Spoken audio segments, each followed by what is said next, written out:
Call this meeting to order. Welcome everyone to the Planning Commission meeting. There are agendas in the corner by the door if you need to follow along, and we're going to start with a salute to the flag.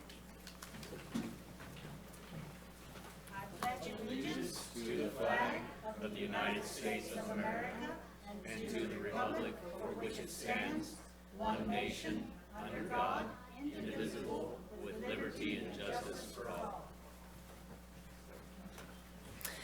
May we please have roll call? Commissioner Scavdall? Here. Commissioner Levy is absent. Commissioner O'Neill? Here. Commissioner West? Here. Commissioner Curriasi? Here. Commissioner McFarland is absent. Commissioner Fulton? Here. We do have a quorum. Excellent, thank you. Okay, and now on to agenda item C, agenda modifications. Director Ford? Thank you, Chair. There are some supplementals that are on the dais and also on the table there. There's a number of them, so I won't try to read them all off. I do want to point out that we have several items that are all related to short-term rentals that are in Samoa. And what we would like to do is do those together. So under new business, that would be item number 3, number 4, and number 5. Those will just be presented as one presentation, and then each of the actions can be done separately. Okay, that sounds great.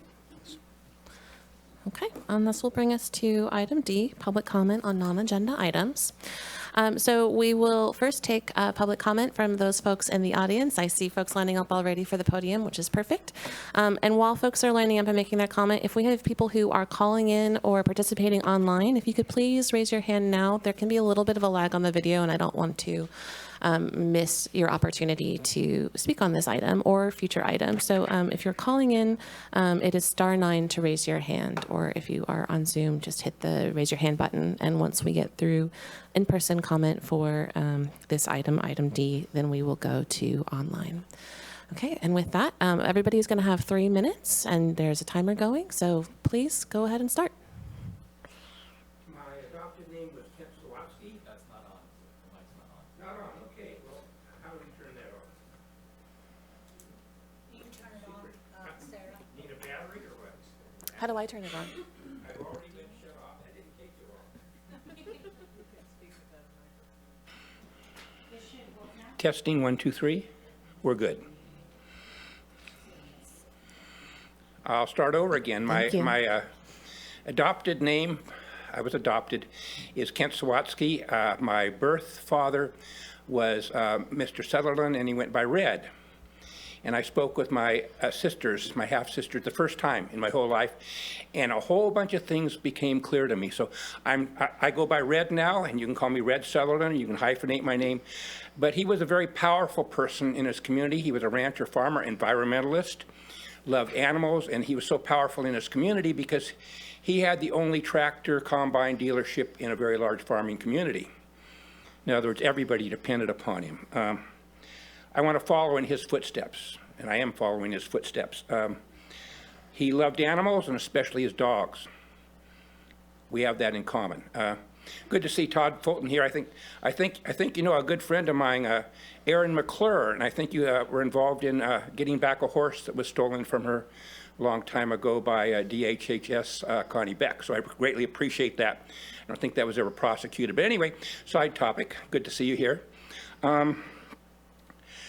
I have problems with equity and things not being treated right, and the environment not being taken care of. Historically, Peggy was here and Noah, but to get the right things done for the environment, we had to go to the extent of pulling every single item off of consent. When you had 30 permits here, you'd only get through 5 of them, and until we got the generators to be phased out and the water to be not drawn directly out of the creeks, we did that, and that was a form of protest, and it was very effective. I hope we don't have to do that again. You don't have much on the agenda, so it's probably not a good tool anymore. But it's a pleasure to see you here. We wish to work with you, but some major flaws and changes need to be done, which some people will point out here. Your CUP process doesn't work. It didn't work twice in the case of the Miranda rescue back in, I think, 2004, 3 and 4, that wasn't followed through in, and then back in 2020, again, it wasn't followed through in.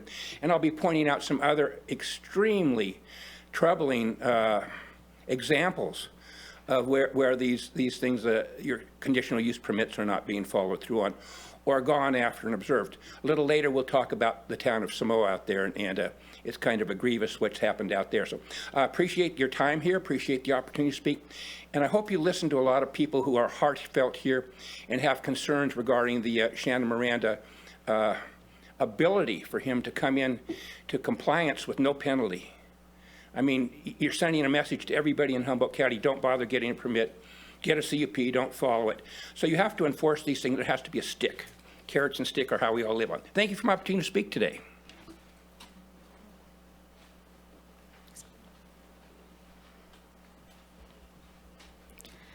Hi. Most of the other testimonies today are going to be a bit more technical. Mine is just supposed to be a bit personal and emotional. I'm speaking for somebody who cannot speak. I want to start off by saying thank you to everybody who made this possible and to listening. In January of this year, my best friend was chosen by the sweetest dog because he knew that she would take care of him. She was working in a car shop at the edge of Myrtle Town, and he just jumped right into it, right into the open door, and subsequently into our hearts. We took turns taking care of this dog, and we decided to name him Icarus and call him Icky for short. While we worked to find his owner, we taught Icky tricks and basic things dogs needed to know. He picked up his new name, sit, paw, impressively fast. Anyone who met him could tell that he only wanted to be a good boy. We eventually found Icky's old owners and learned that he had been dumped and was wandering around Myrtle all alone and dirty until he came to us. We also learned his name was Marco, and he relearned that pretty quick too. In February of this year, after a month of us taking turns taking care of Marco while trying to find him a home, we decided that his Akbash farm breed size and light was being dulled in our tiny apartments already shared with pre-existing animals. So we made the difficult decision to give him up. We chose Miranda's because the large size of the property and the location made it more likely to find him a farm where his energy and obvious need to herd and work would thrive. They wanted $500 to take him, which was steep for us poor and working college students, but we were able to crowdsource what we needed, so we parted ways. On March 6th, we received a photo of Marco with his new owner, and we were ecstatic. We could finally move on in peace. And once it came out that 8 dogs had been found shot and dumped on the Miranda's property, my friends and I grew a sense of unease. It worsened when we discovered that adoption photos had been forged. We posted online asking if anyone could confirm his adoption, and someone pointed out that the person in Marco's adoption photo had 2 leashes around his neck, a clear sign of a rescue volunteer. My heart sank. But in the same thread, another woman claimed that she had him, and I cried with relief.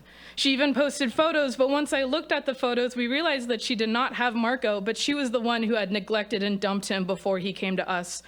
Since my heart fell, I have not been able to pick it back up, and I've been begging for him to be okay. He was a special dog, but his story is not unique. We can't let any more of our gifts, of the gifts from the stars in the form of dogs, meet the same fate at Shannon Miranda's hands. Thank you.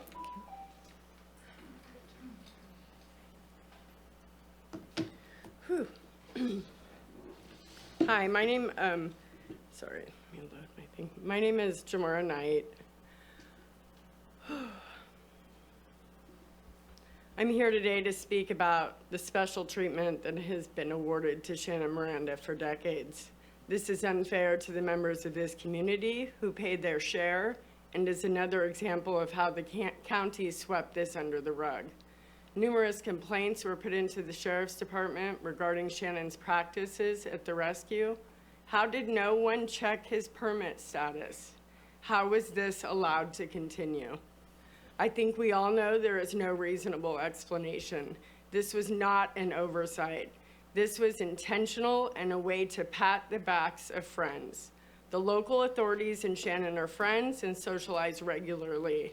We have allowed small-town politics to convolute our judgments, and we are continuing to do so by extending a permit that has never complied. The messaging coming from these actions to the community is the same one that has been sent for decades. Money and privilege talk in this community and became a suit of armor against any allegations towards Shannon.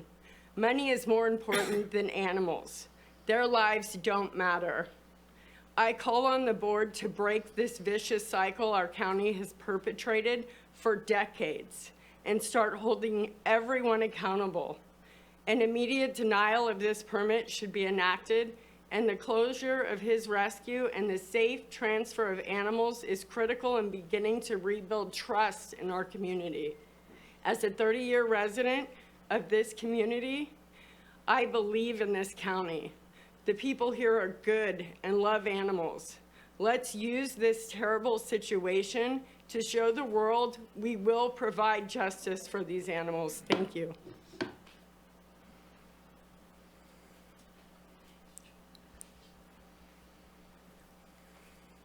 Hi, good evening. My name is Sue Maloney, and I'm speaking on a different issue, although my heart is totally with that Shannon Miranda's as well.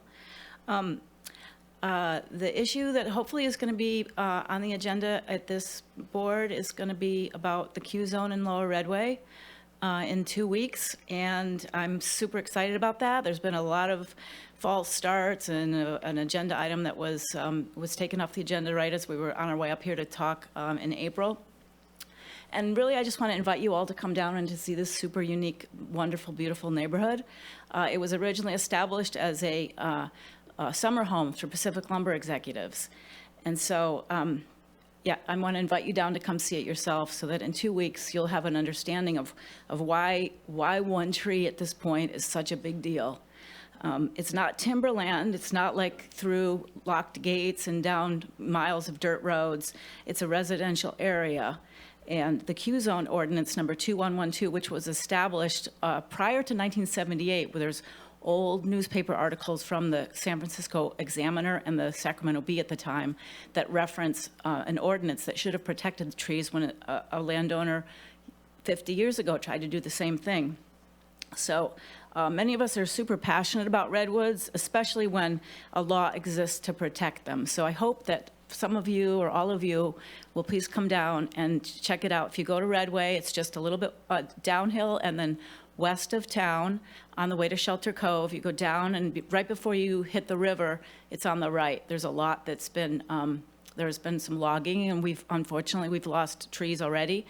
But we're to the point now where finally it's before the Planning Commission, and we hope that we can continue to love our old growth trees in Lower Redway and not have more of them cut, because they should be protected by the Q zone. Thanks so much. Hope to see you down there, or do a little self-tour. Just drive by that area on the right, north of Bryceland Road, and then if you go to the left, some of the parcels are actually owned by State Park, so it's an old-growth forest with power lines and roads, and then you get to other parcels that have homes on them. So please come down and visit. Thank you so much.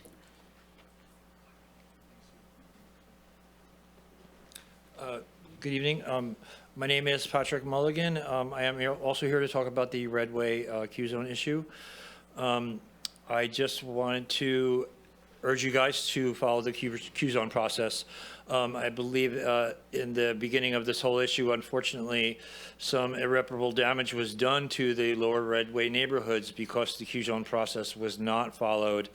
And several trees that would probably not have been taken down were taken down. I understand the critical issue left right now is whether this last remaining tree is hazardous, imminent danger of falling.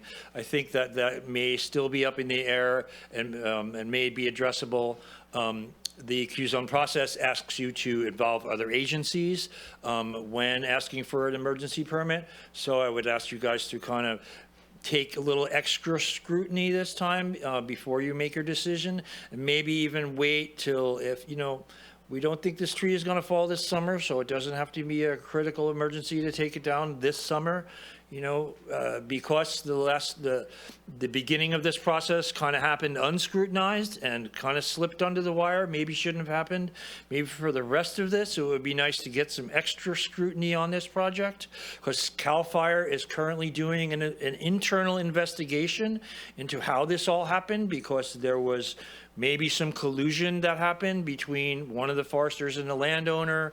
We don't know, but they are doing an investigation. It would be great to see the results of that before we went ahead, because maybe this is an ongoing crime, and we don't, you know, ignorance of the law is not an excuse to further a crime. This may turn out to be something that was completely improper, so it would be great to hear all that before you guys said, oh, okay, go ahead and cut the last tree. You know, this tree is 400 years old.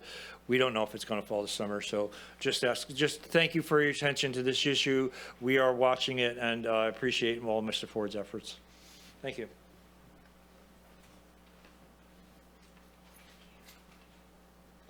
Hi, my name is Jane Madsen. Just wanted to add my voice to my concerns about the Q zone in Redway, but I live in Samoa, so I'll talk more later. Thank you.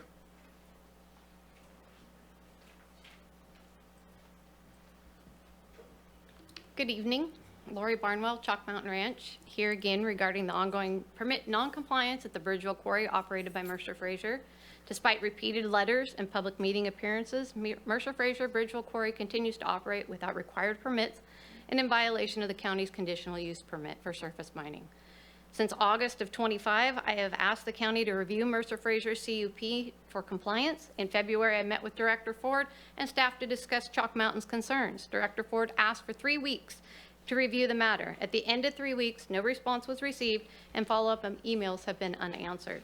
However, the county's Citizen Access Portal lists the CUP processing status on February 27th as Teams meeting with MF and attorney RE Access Road. Chalk Mountain Ranch, Mercer Fraser Company, Goat Rock Ranch LLC, and CAL FIRE are engaged in a civil dispute over access rights. I'm not here about the access. My concern is about the regulatory compliance and environmental issues which continue to be ignored. On May 22nd, I contacted Code Enforcement and Director Ford to report that Mercer Fraser was removing all state-mandated erosion control features from an active timber harvest plan and performing construction and water courses on Chalk Mountain property without permission or permits. Both the Water Board and CAL FIRE sent representatives to the site to do an inspection. The county did not. Mercer Fraser has not secured required state permits, and according to a letter issued to the county, has not even submitted applications for the relevant permitting agencies. At the April meeting, I raised concerns about the quarry's inspection records. Through a public records request, I obtained a copy of the December 2nd, 2025 inspection report, which was exactly the same as the prior 2 years. Mercer Fraser was temporarily barred from accessing the quarry site pending a court ruling between August 4th and January 20th. How was the site inspection done? John Chiv blog reported last week about the quarry's truck scale. Prior to recertification in May, the scale's last inspection was in 2023, even though annual inspections are required. Aggregate materials are sold by weight. How many truckloads has the county purchased from an uncertified scale out of the Bridgeville Quarry? The county has not enforced the rules and conditions of its own permit requirements and has knowingly allowed them to operate without state-required permits. Immediate action by the Humboldt County Planning and Building Department is necessary. The county's continued failure to enforce permit requirements has allowed Mercer Fraser to damage property, resulting in violations the landowner is held legally and financially responsible for. This is unacceptable. Thank you.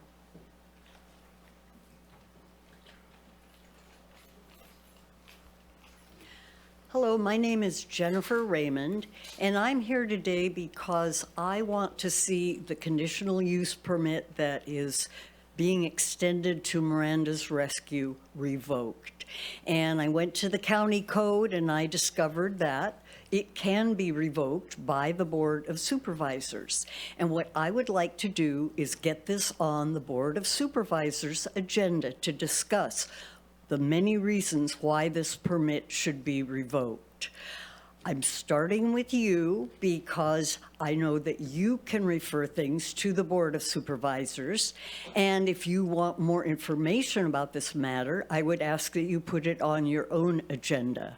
According to the County Code, Chapter 2, Section 312-14.2, a revocation of development permits, a permit may be revoked for the following reasons. The permit was obtained by fraud, material omissions, or misstatements of fact.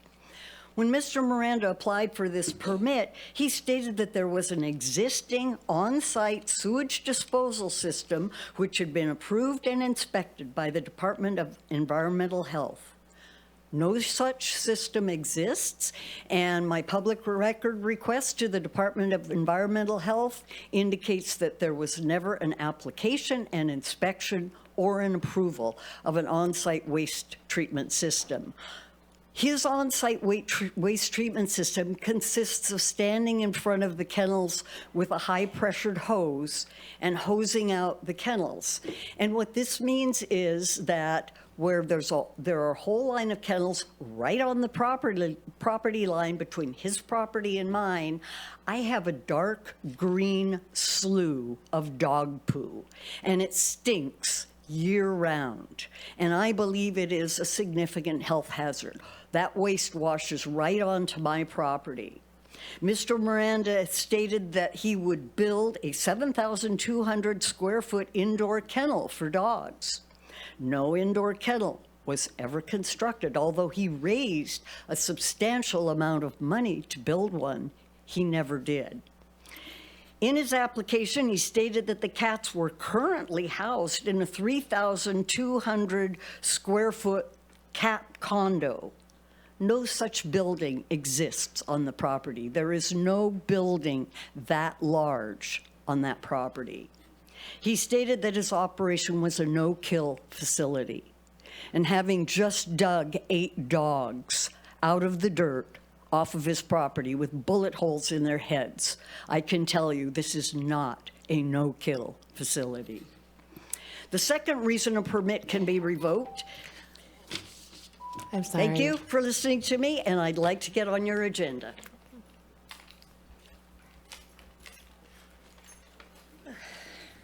Good evening. As many of us here this evening, I want to express my outrage and deep concern regarding the continued unpenalized operation at Miranda's Rescue.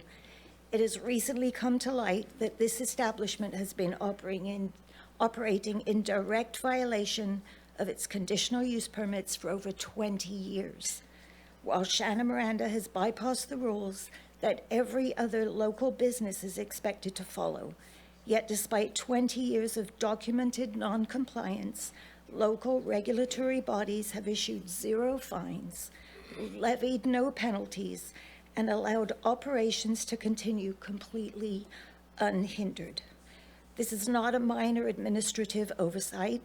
It is failure of enforcement, and it raises deeply troubling questions about the integrity of this department.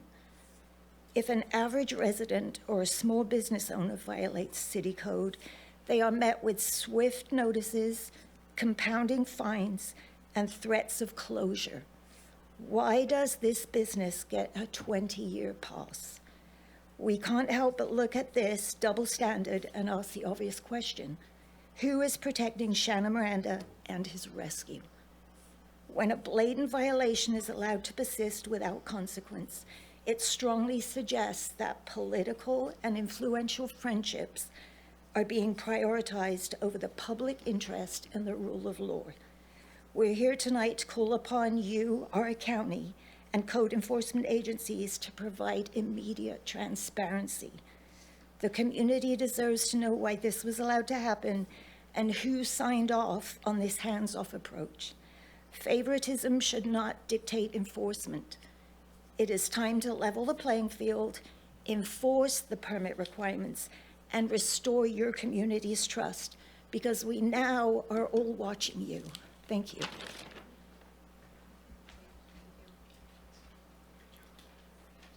Okay, if anybody else in the audience would like to speak on a non-agenda item, now is your time. Please approach the podium.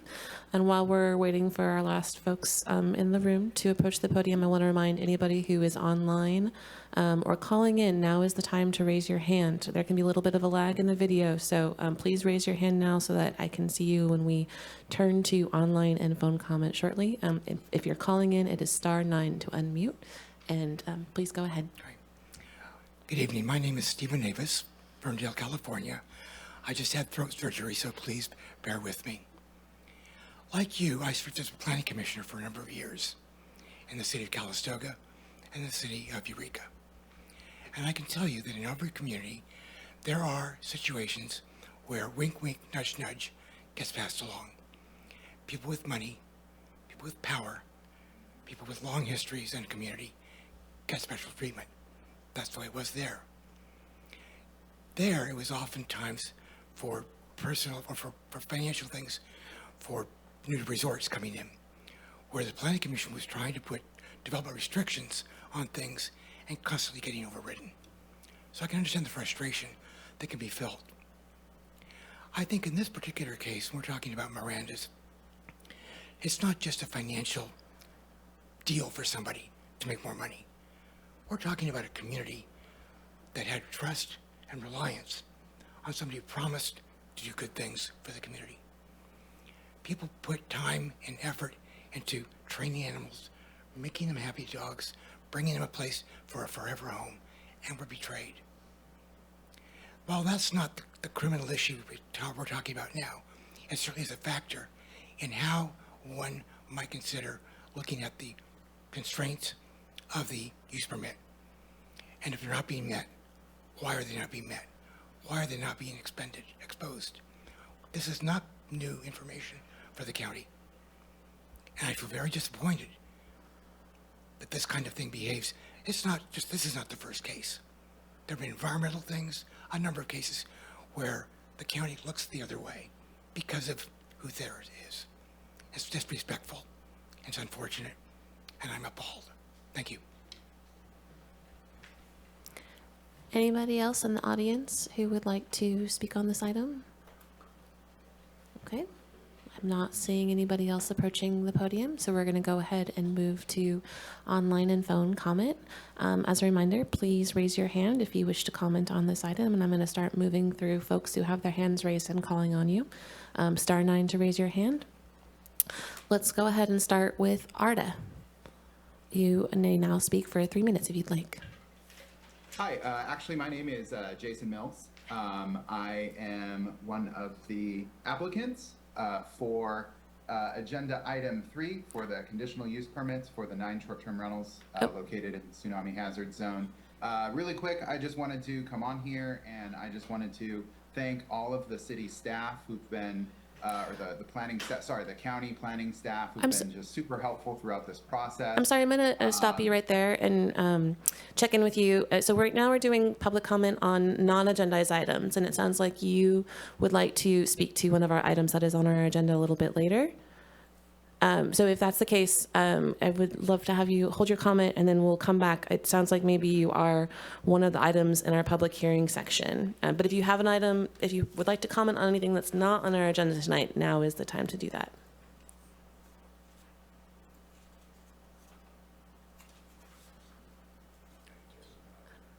Okay. Oh, it sounds like your microphone got turned off, so I think raise your hand if you have a non-agenda item to comment on, but otherwise we will come back to you shortly in the public hearing section.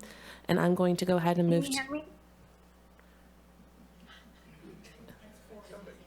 Okay, that was who I was going to call on next. Okay, so caller 4686, now is your time. You have 3 minutes. Thank you so much. My name is Kim Shear, and I'm the founder of a nonprofit in Northern California, Timmy's Critters Pet Rescue. When I retired as a peace officer about 13 years ago, I started getting involved in animal rescue. And at that same time, I see your lips moving, and I can't hear you. So Are we talking over each other? We are not. There's just a little bit of a lag in the video sometimes, so we can hear you loud and clear here.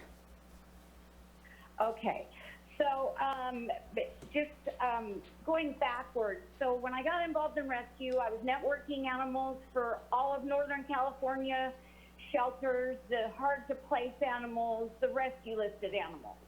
And that's when I heard about Shannon Miranda. And I heard people say that he took money for these animals and would just shoot them in the head and kill them. And it was almost hard to believe. But she had enough credible evidence that I believed her, and I never sent any animals to him. Fast forward 13 years later, I assumed he was shut down. 13 years later, I find out they did a search warrant.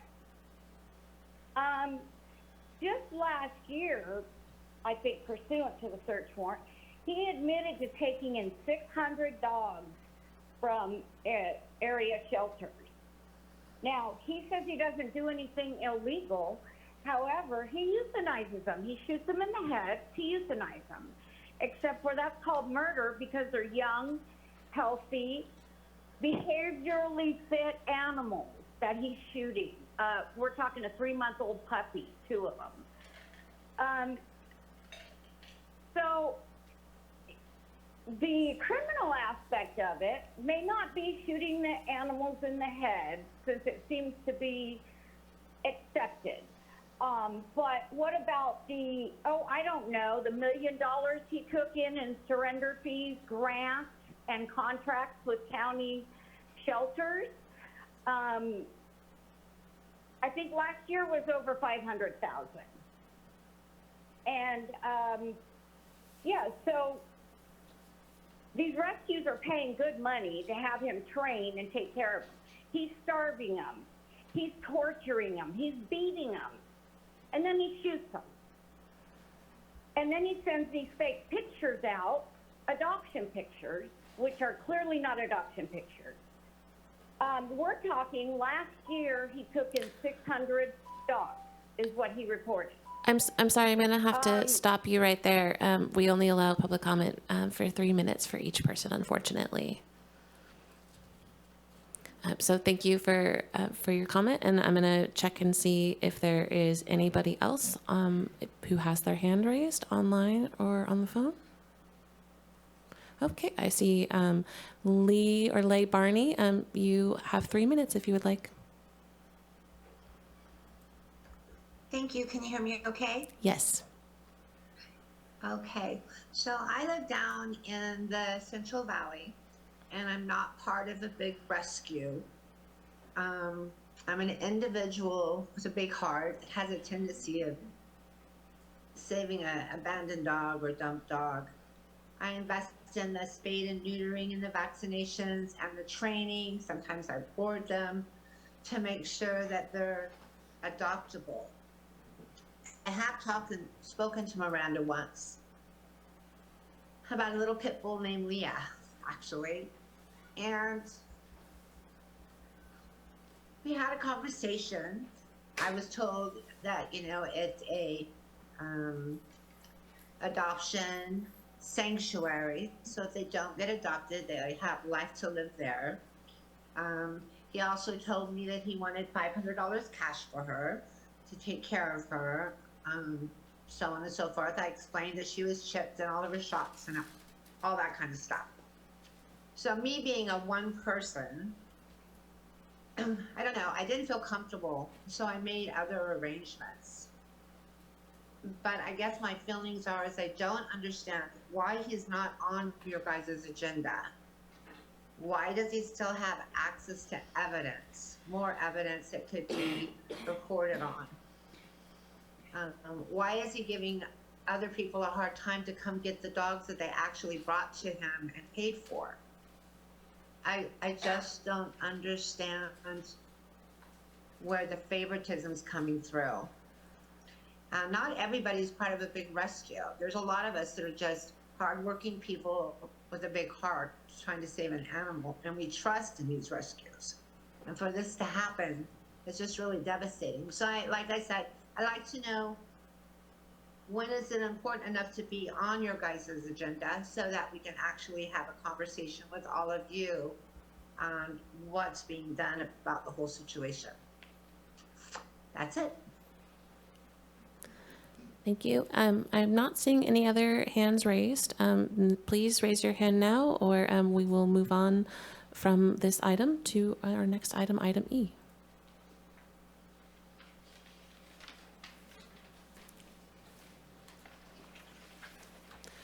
Okay, I am not seeing any more hands raised, so we're going to go ahead and move on from item D and move to item E, our consent agenda. And we had a lot of public commenters in the audience tonight for this item. Thank you for taking the time to come down and speak to us. Okay, the consent agenda typically has items that are routine in nature, so all of these items are usually approved by a single vote. However, we do take a moment to poll both the audience and the commission if somebody would like to pull this item from consent calendars that it can be considered separate from the group.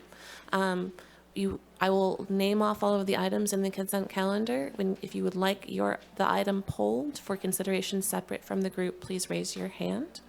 So I'm going to go ahead and read through. So we have item E1, review and approval of the May 21st, 2026 action summary. Anybody on the commission like to pull this item? Okay, anybody in the audience?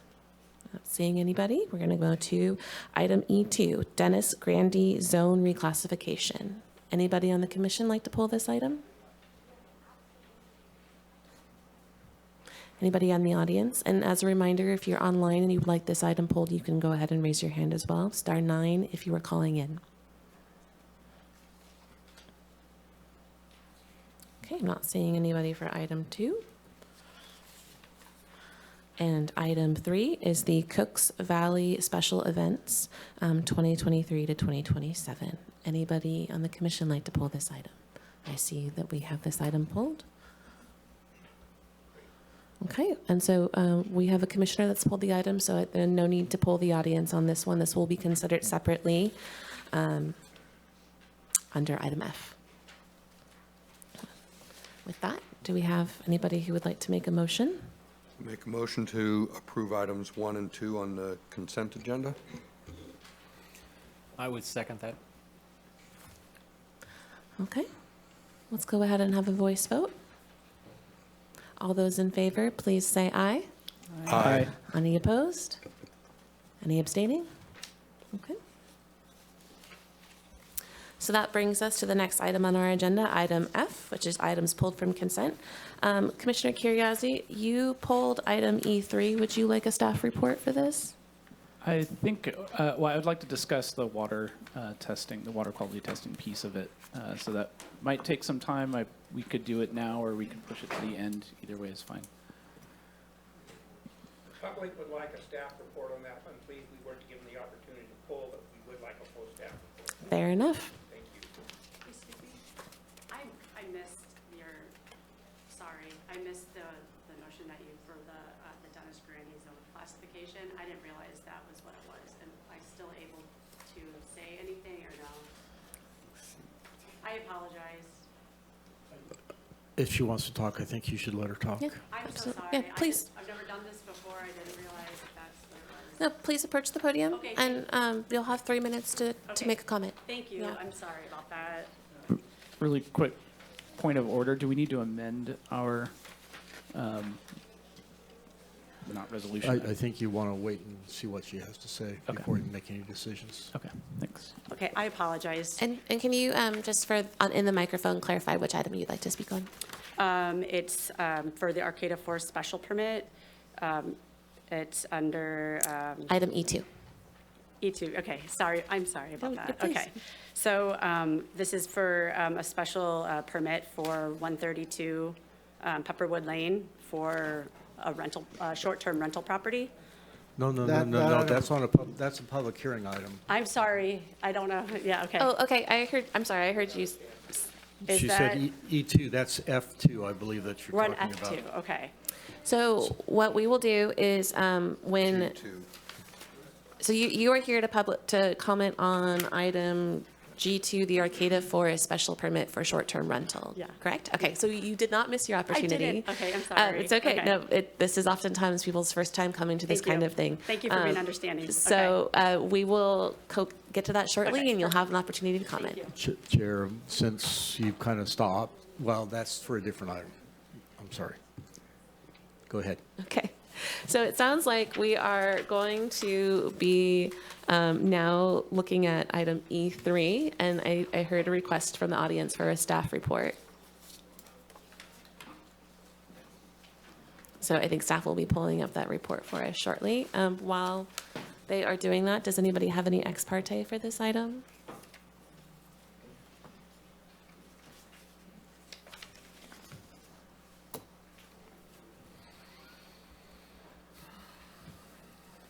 Okay, could we get the screen share? Okay. Steve Lazar, I'm the planner assigned to this. This is a review of the annual monitoring report for the Mateel Community Center's use permit. The project is located in the Cooks Valley area on the right side of this slide. The next slide circles it. It's south of Richardson Grove, south of Benbow at the county line. Here's a close-up view showing property ownerships. The yellow is the County Line Ranch, formerly the Dimmick Ranch. French's Camp was the older reggae site, and then the Bowman property is in green. So looking at the property here, once again, County Line Ranch, Bowman, and then the Parsons property. These are all the landowners in this little stretch of the river here. And as we look closer at the permits, this is one of 3 use permits that the Planning Commission has approved in recent years to allow special events to occur. Northern Nights is one that has permits both from Humboldt County and Mendocino County to allow for an event that crosses the county line.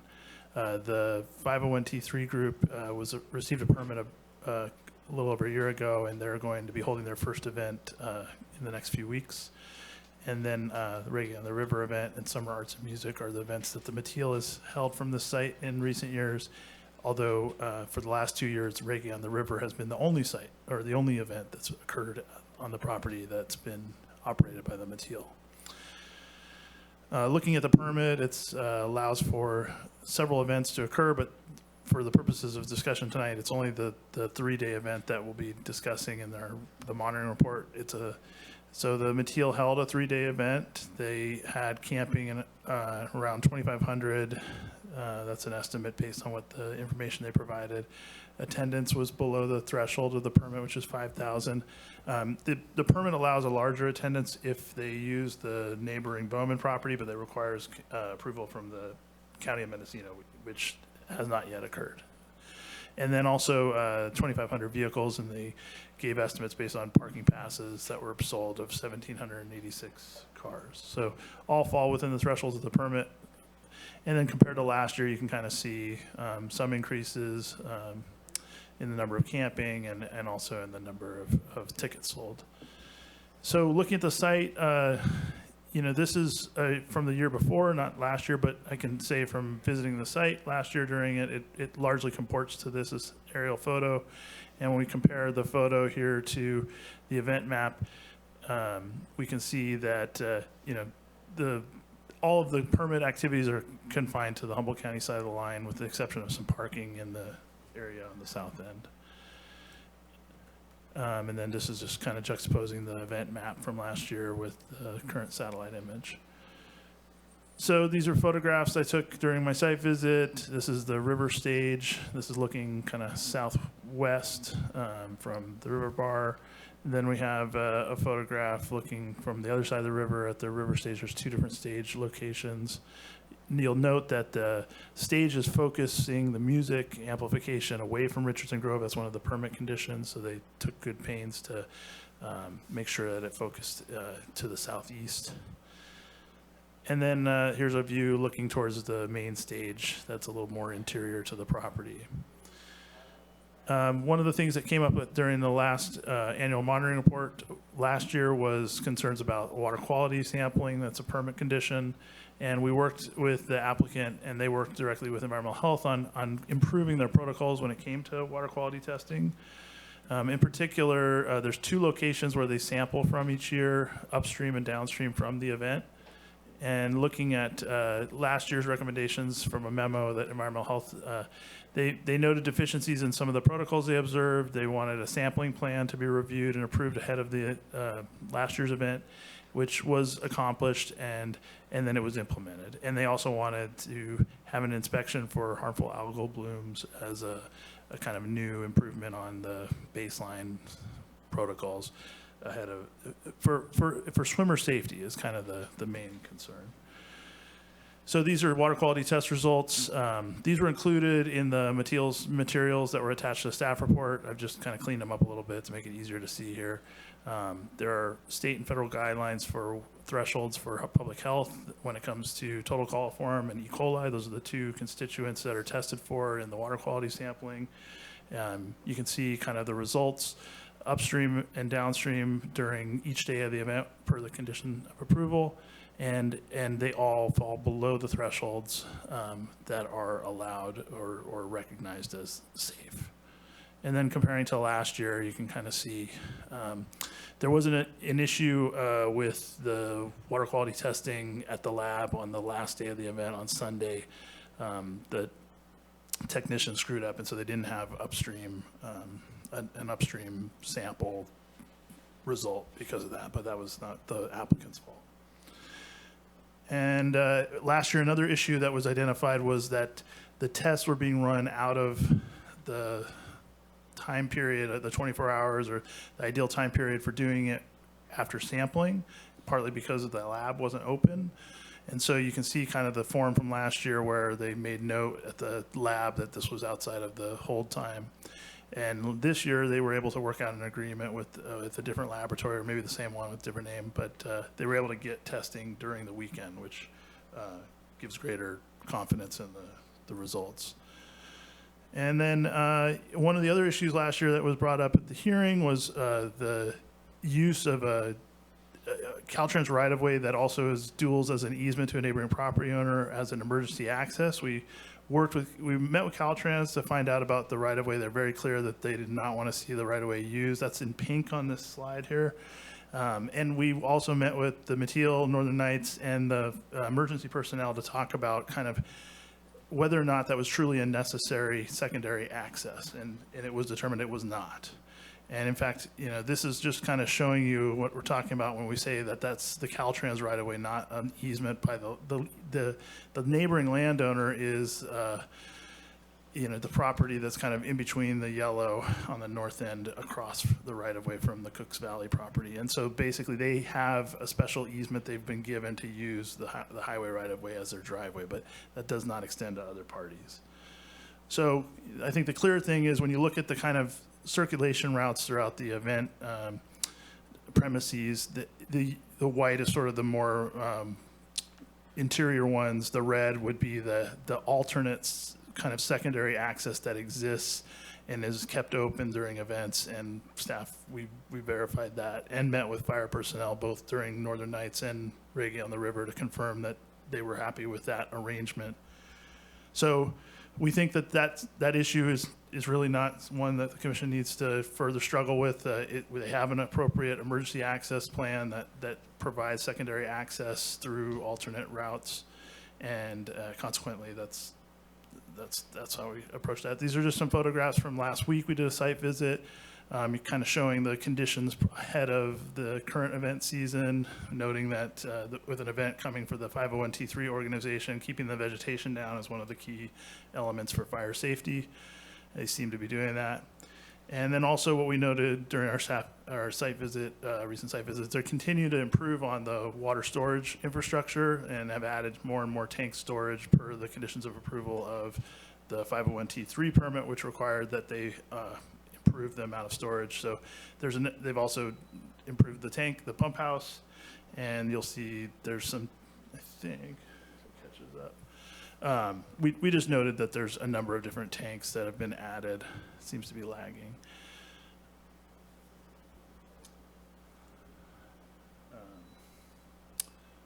I don't know what's going on. But that's kind of where I was going to end things, I think. Oh, no, sorry. You can't see my slide, but I'll just go and finish up. You know, we did refer the project to Public Works, Environmental Health, Caltrans, Department of Fish and Wildlife visited the site just last week with us, and we've had largely positive responses. Some of the issues that are identified in the staff report, go back, were related to food safety, the Consumer Protection Division, and those are wrinkles that need to be ironed out, but they have a plan for doing that, and it seems like they'll be continuing to improve in that department. And these are kind of outside of the permit conditions. You know, the permit conditions don't say anything about food safety in particular, but obviously it's of paramount importance anytime you hold an event of this sort. So the issues were that pressure would drop, so that's where the tank storage kind of helps insulate that pressure issue when you have a lot of showers running or people drawing from the kitchens that are pop-up kitchens. So we believe that they're taking steps to do that. The other thing was the amount of refrigerated storage. They have a much larger refrigeration unit they'll be using this year. So those are kind of efforts to dial in and address those agency concerns. So consequently, our recommendation tonight is that you receive the report, but that there's no further action needed at this time, and no motion or anything beyond that. So I'm going to end it there. Okay, thank you. So if we're just receiving the report, do we do a public comment? We do, yes. Yeah, you should do public comment, but you should also discuss whether or not you have questions or things that are problematic. While the recommendation is to receive the report, you may want to take a different action, and there are alternatives that you can take. Thank you. Okay, well then we will first do commission questions of staff, then we'll go to public comment if there is any, and then we'll take it back for further discussion among the commissioners. So with that, I think I see Commissioner Curriasi with questions, and then we'll get to Commissioner Fulton. I'll just say, Staff Salazar, I apologize for forgetting your title. Lazar, called you Salazar, I apologize. Anyway, you answered my questions. Thank you. I just have a brief question for you, and it's not just this one, but I've seen it many other times. You use the term qualified entity. Where is it defined, or what is your definition of a qualified entity? I've seen it on many reports that come this way, and I've never seen the definition coming from the county of what meets qualified entity or qualified person. So that is a perennially popular title. I think in the context of this one, it would really be best directed to our colleagues at Environmental Health who are actually here tonight to address the water quality aspect, and they were the ones who wrote that into their recommendation in terms of the protocol improvements.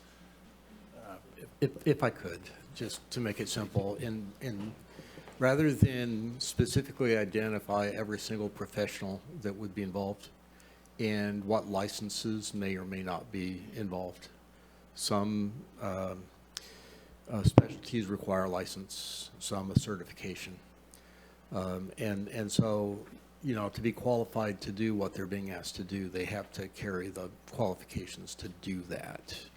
And maybe it would be better in the future, and we can take this as an action item, to simply say, well, who we want the report from, not just a qualified blank, but somebody who has this certification, if that helps.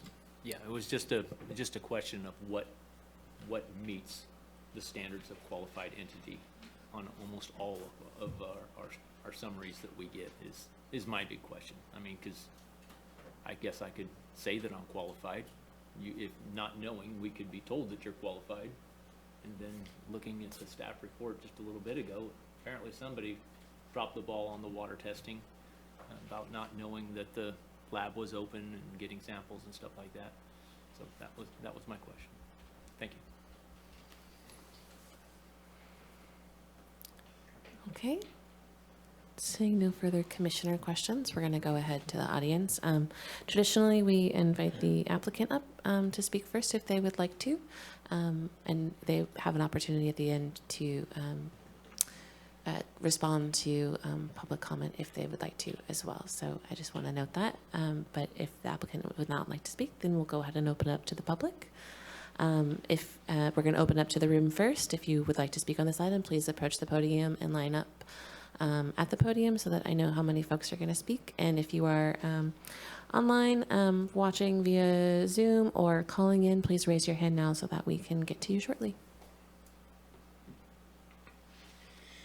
Ken Sawatsky, Chair West. Yeah, anything that's agendized, no matter what, if it's on the agenda, we get public comment on it. I think you can look at that. Because I do this all the time. To some people's chagrin. So Kent, also known as Red, I think that of something of this large kind of a project, and you're getting an annual report, and that's a condition of your CUP that you have it, that shouldn't be on consent. I think that should be brought forward. As a person from the public, it's been mentioned that you have other experts in the room from water quality. We would like to hear their comments. And I guess my main question is this particular project, and I guess you have, it sounded like you have 3 CUPs on this one or in that area or something. I assume that staff's gone ahead and done a cumulative effect for all 3 of those rather than them being separately. In CEQA and everything else, you're not supposed to split things up. You're supposed to have a cumulative effect, and that's a major effect. This has a major effect on the environment. Also, as far as your outreach on this thing, I would hope that as far as a condition, is anybody that's within whatever the 1,000 feet of this project or whatever the thing is notified each year and given a letter saying, do you have any comments, pro or con? I mean, that kind of makes sense because some people are afraid to speak up and just something, do you have a problem? Well, give them a chance to speak without having to come here tonight and speak. I probably will be the only one speaking. I don't have complaints because I'm not in the neighborhood, but it's just a courtesy and transparency. I feel that particular thing should be in a CUP of this nature. I did notice when you said that the Caltrans access could not be used, that was a continuation of a road. And as far as I'm concerned, a condition should be that where that road branches, that you don't have any non-secondary access off that little portion. It's a small portion of road, but I see no reason, from what we've seen in Fire Paradise, all these other places you have a fire, every single parcel, and it's the same in when you're doing subdivisions or something, you have to have a loop through it. And I'd hate to see some kind of a fire develop there and people perish because they couldn't safely exit during that one section of road. So the rest of it looked good. You had circular things. So again, I would like to hear if there are comments. The people took the time to come here. I would hope they would be willing to make any comments, either saying that they're happy with the project or any concerns they might have. These projects have a major effect on the environment, and I think the necessary oversight to protect the environment and all the critters out there should be taken to its fullest extent that we can. So thank you for allowing us to have a public hearing on this and for us to get a report. Any other members of the audience like to comment? And as a reminder, if you are calling in, please hit *9 to raise your hand. I'm not seeing anybody in the audience approach the podium, nor am I seeing any hands raised online and phone. We're going to give it just one more moment. Please raise your hand now if you'd like to comment on this item. Okay, I'm not seeing anybody else who's interested in commenting, so we are going to go ahead and take it back to the commission for discussion. Yes, Commissioner Curriasi. I would just like to say I appreciate the Material Community Center for their compliance with the conditional use permit, and they're continuing to improve their operations. I think seems like they're doing a great job. I also really appreciate staff making this annual report as part of this conditional use permit. I think it's extremely helpful to have these kind of regular updates. And just one request to staff in the future, I think the summary tables that you provided in the staff report were super helpful, and that would have helped answer a number of my questions while reviewing the agendized items. So maybe requesting in the future that that type of comparison table be provided.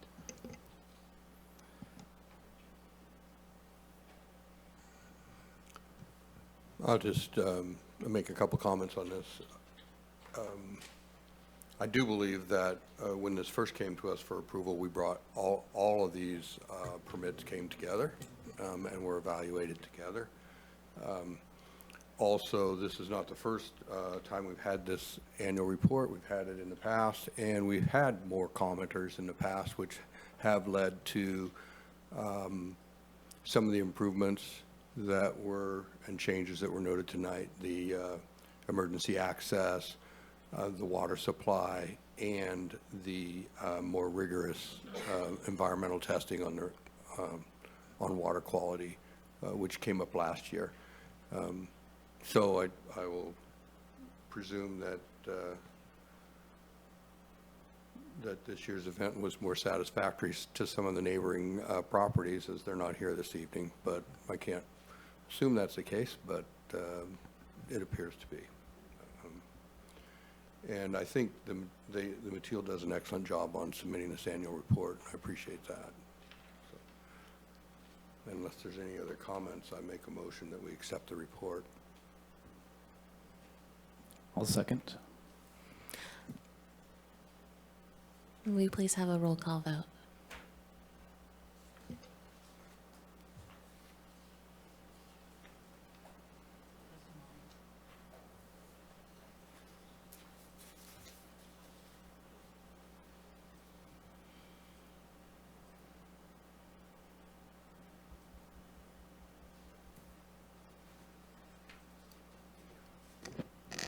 Commissioner Scavdall, Yes. Commissioner O'Neill, Yes. Commissioner West, Yes. Commissioner Curriasi, Yes. Commissioner Fulton. Yes. Motion passes. Thank you. Okay, and that brings us to G, public hearings. So as a reminder to the public, we have quite a few items on our public hearing docket tonight, and there are 5 to be specific. We are going to take numbers 1 and 2 separately, and then we will be grouping items 3, 4, and 5 as one staff report and one public comment period. So we're going to kick it off with item G1, Walsh Coastal Development Permit. And while staff is pulling up their report, do we have any ex parte communication about this item? Okay, not seeing any, so staff, whenever you're ready.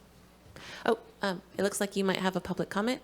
So traditionally, I'm Walsh. oh, you are the applicant. Okay, so traditionally, I believe we're going to do a staff report first, and then we'll have some commissioner questions, and then I'll call you up to talk. Yeah.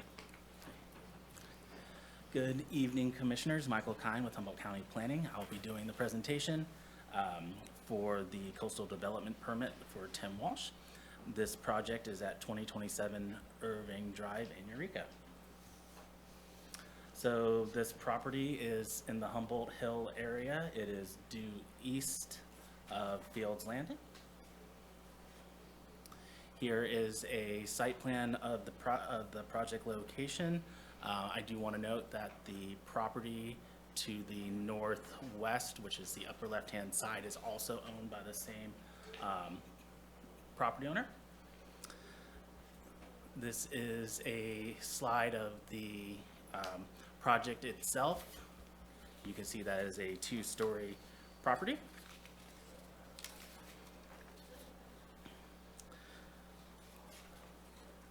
It is an approximately 3,519 square foot, 2-story single-family residence. There will be a 3-car garage on the first floor, which is below the grade because it's set on a hill, and the top floor is living space, which will be equal to or level with the road.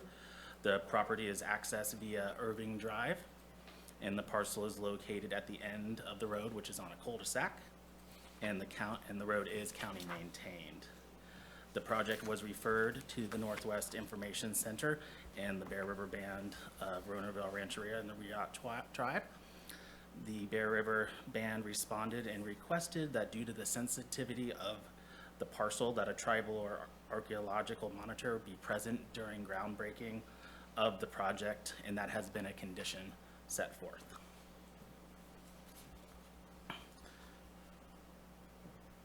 Since this project is in the California Coastal Commission local jurisdiction, it is not appealable to the commission, and a public hearing could be waived with a notice of intent to approve had been sent on April 27th, 2026. And on May 5th, 2026, we received a request for a hearing by one of the neighbors.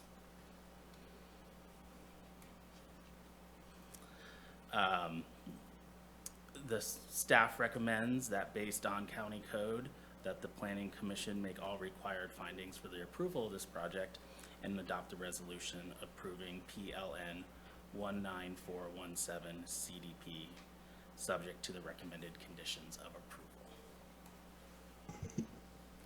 approval. Okay, thank you.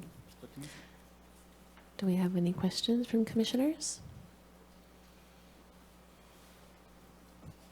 Okay, I'm seeing no questions. We're going to go ahead and move to public comment. First, we will invite the applicant up, and you will have up to 10 minutes to address the commission. After the applicant addresses the commission, we will go ahead and invite anybody else in the public to make a comment in person or online.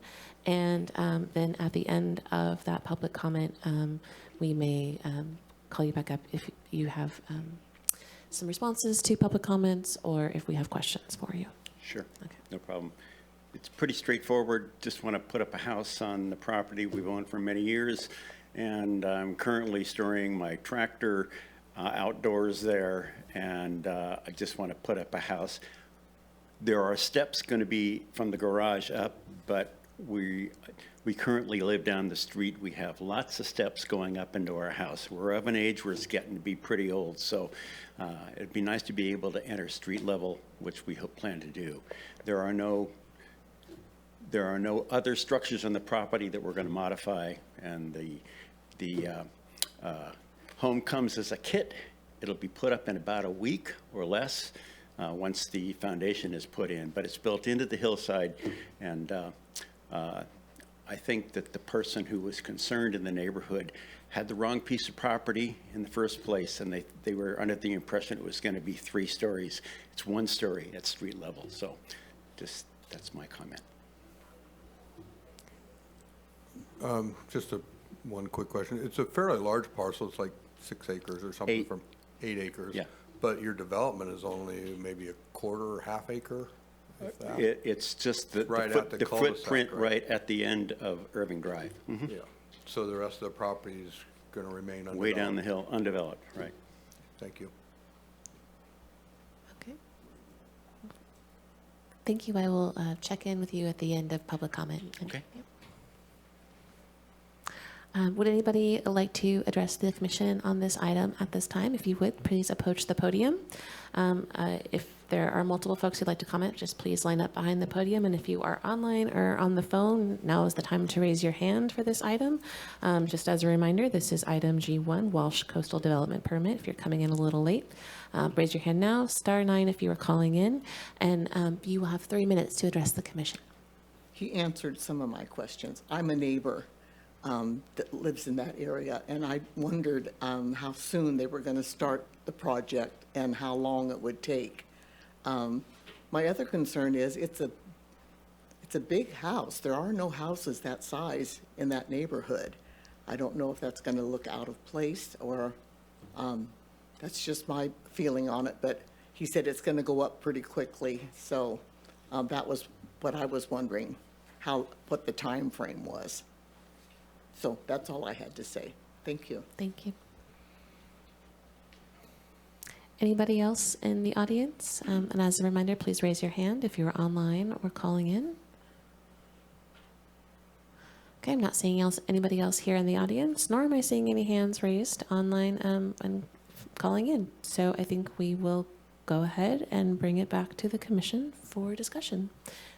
I actually wanted to check in with the property owner if you had anything else to add before. Okay, wonderful. Commissioner Curiosity, did I see your hand raised? I have a somewhat tangential request to staff. I'm fine, okay with this project, but I did notice, and we seem to do this in general when we're documenting public comment, that we're including the full information, phone numbers, addresses of public comment, and I'm wondering if there's a way that we can redact that information. Yes, we will absolutely redact personal information from the public comment in the future. Thank you. Okay, thanks. We will redact the information that is allowable through the Public Records Act.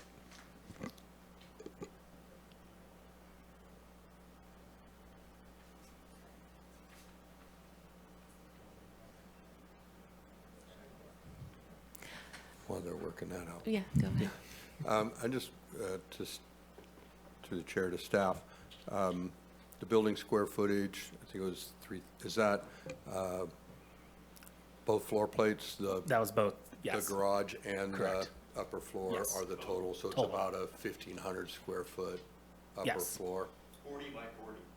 1,600 square feet. So it's not going to appear quite as big as you might think, 3,000-foot single-story house.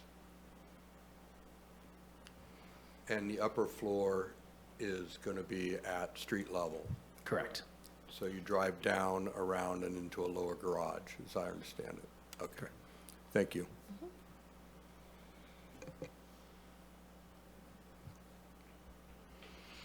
Okay, I'm not seeing much in the way of discussion. Do I have a motion?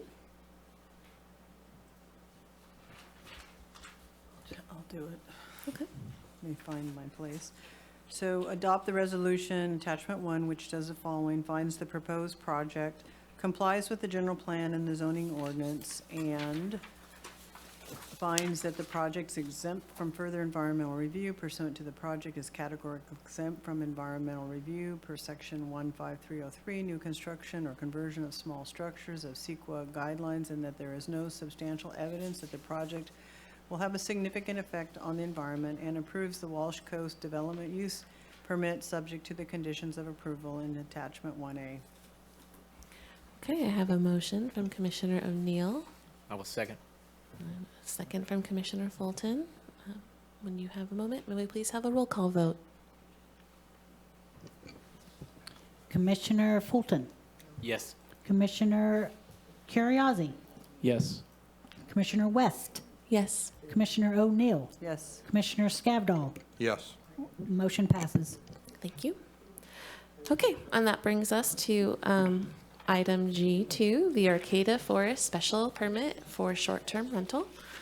So we will take a staff report on this item, and then the commission will have an opportunity to ask questions of staff, and then we will go to our public comment section, which will include both the applicant and the general public. So with that, let's go ahead and get rolling on our staff report.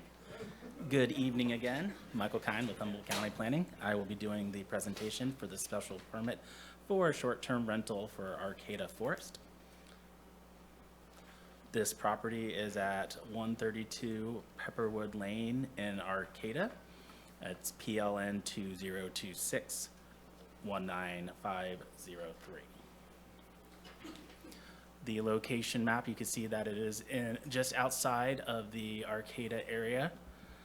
It actually borders the city limits on the to the east of the city limits, so that's on the city limits are to its west. And it is near West End, the intersection of West End Road and Erickson Way.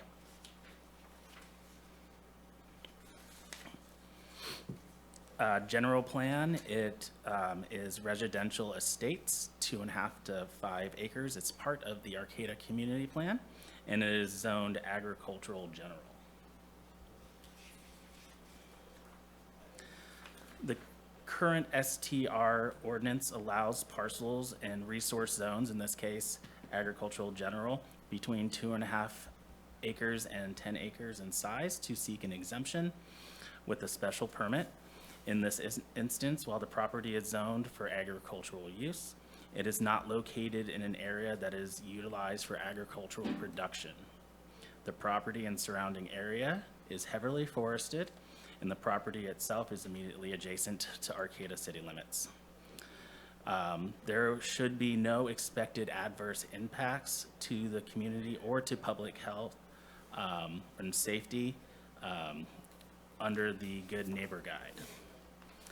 This property also does not have any other short-term rentals within at least 600 feet of the property.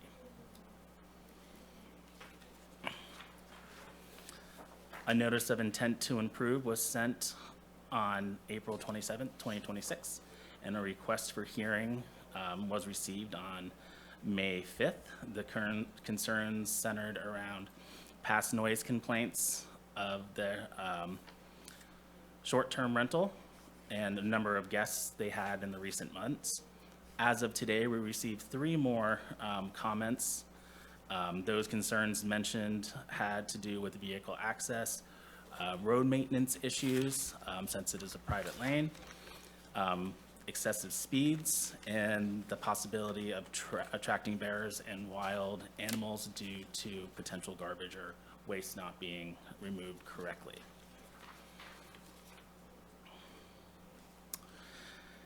Staff recommends, based on the code, that the Planning Commission make all required findings for approval of this project, PLN 19503, and adopt the resolution approving this project subject to the recommended conditions of approval.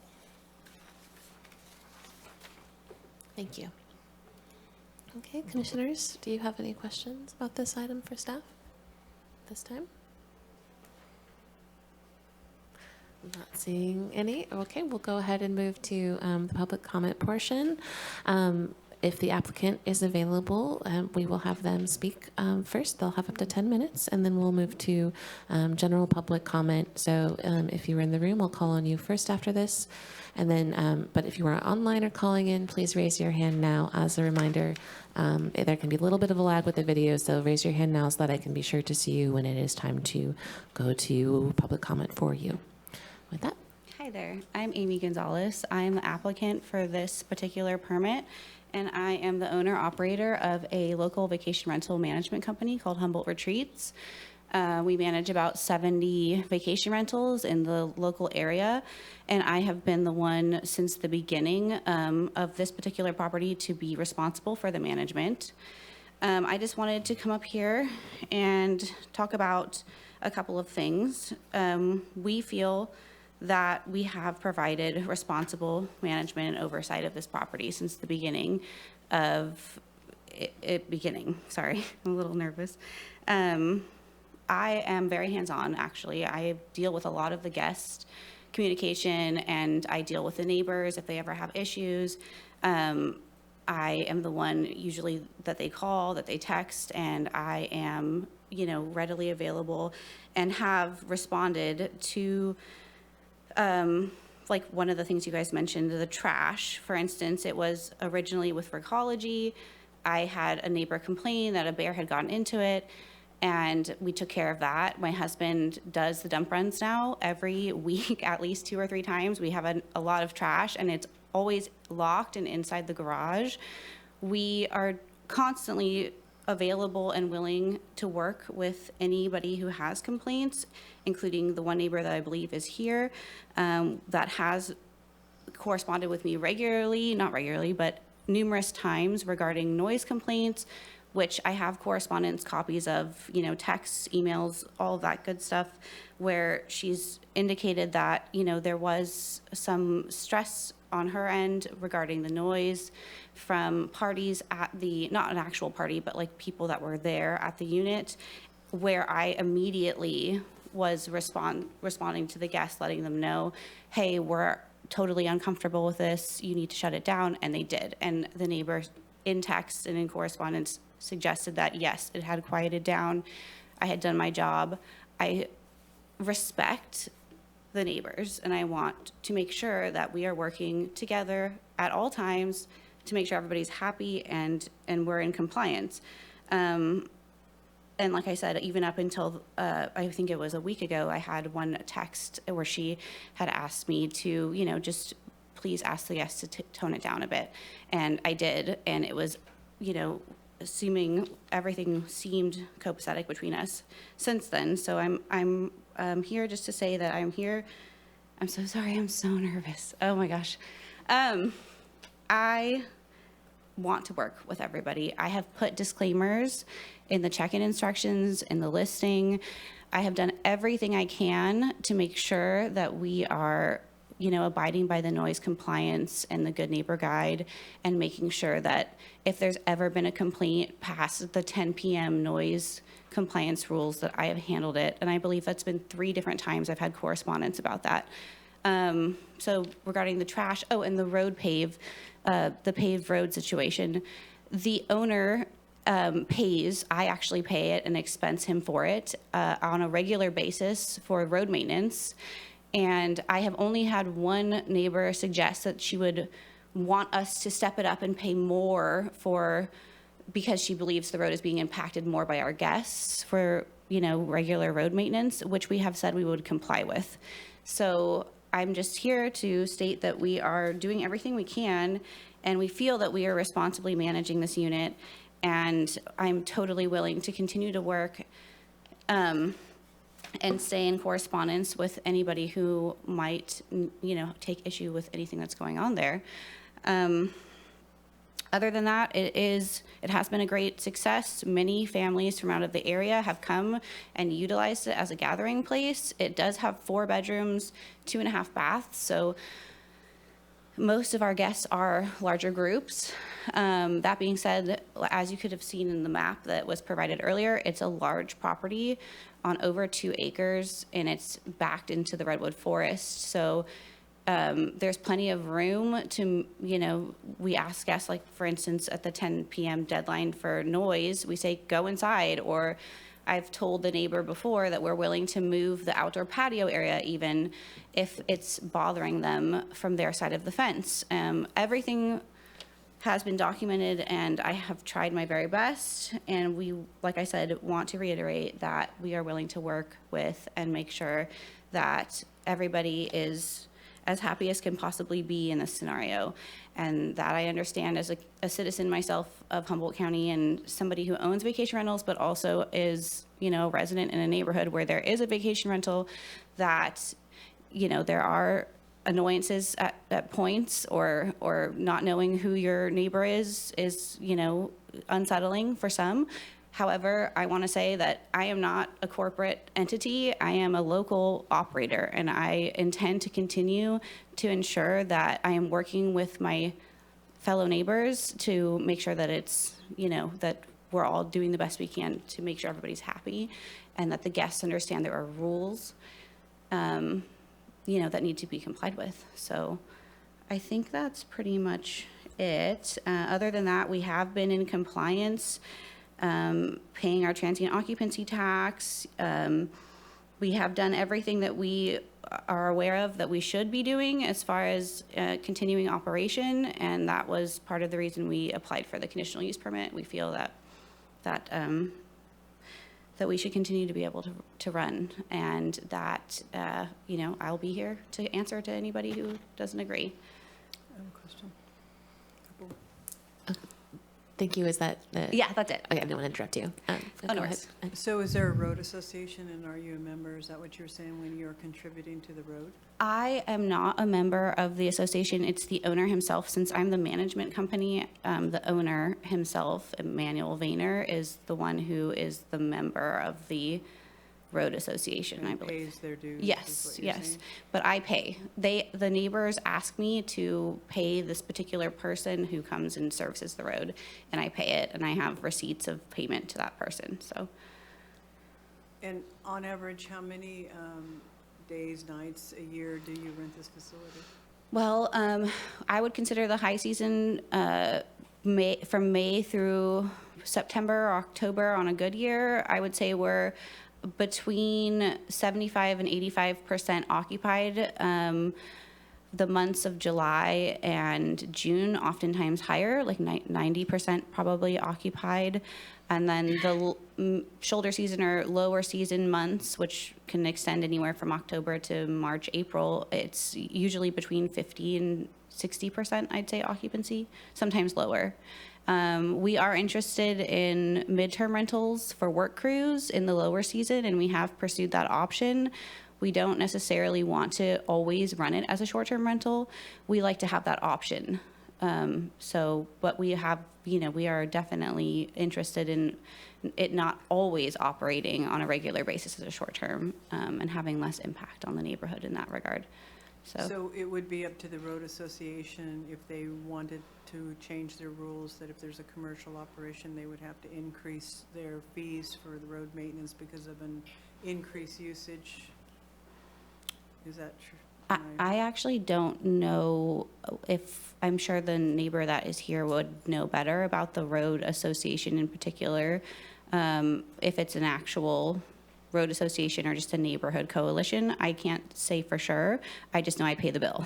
So How much do you pay a year? it's $60 was the last time I paid, which was about 2 weeks ago. And that has occurred, I think, 3 different times in the time that I've been managing it, which is, I believe I started managing in May of 2026 or 2025. Yes.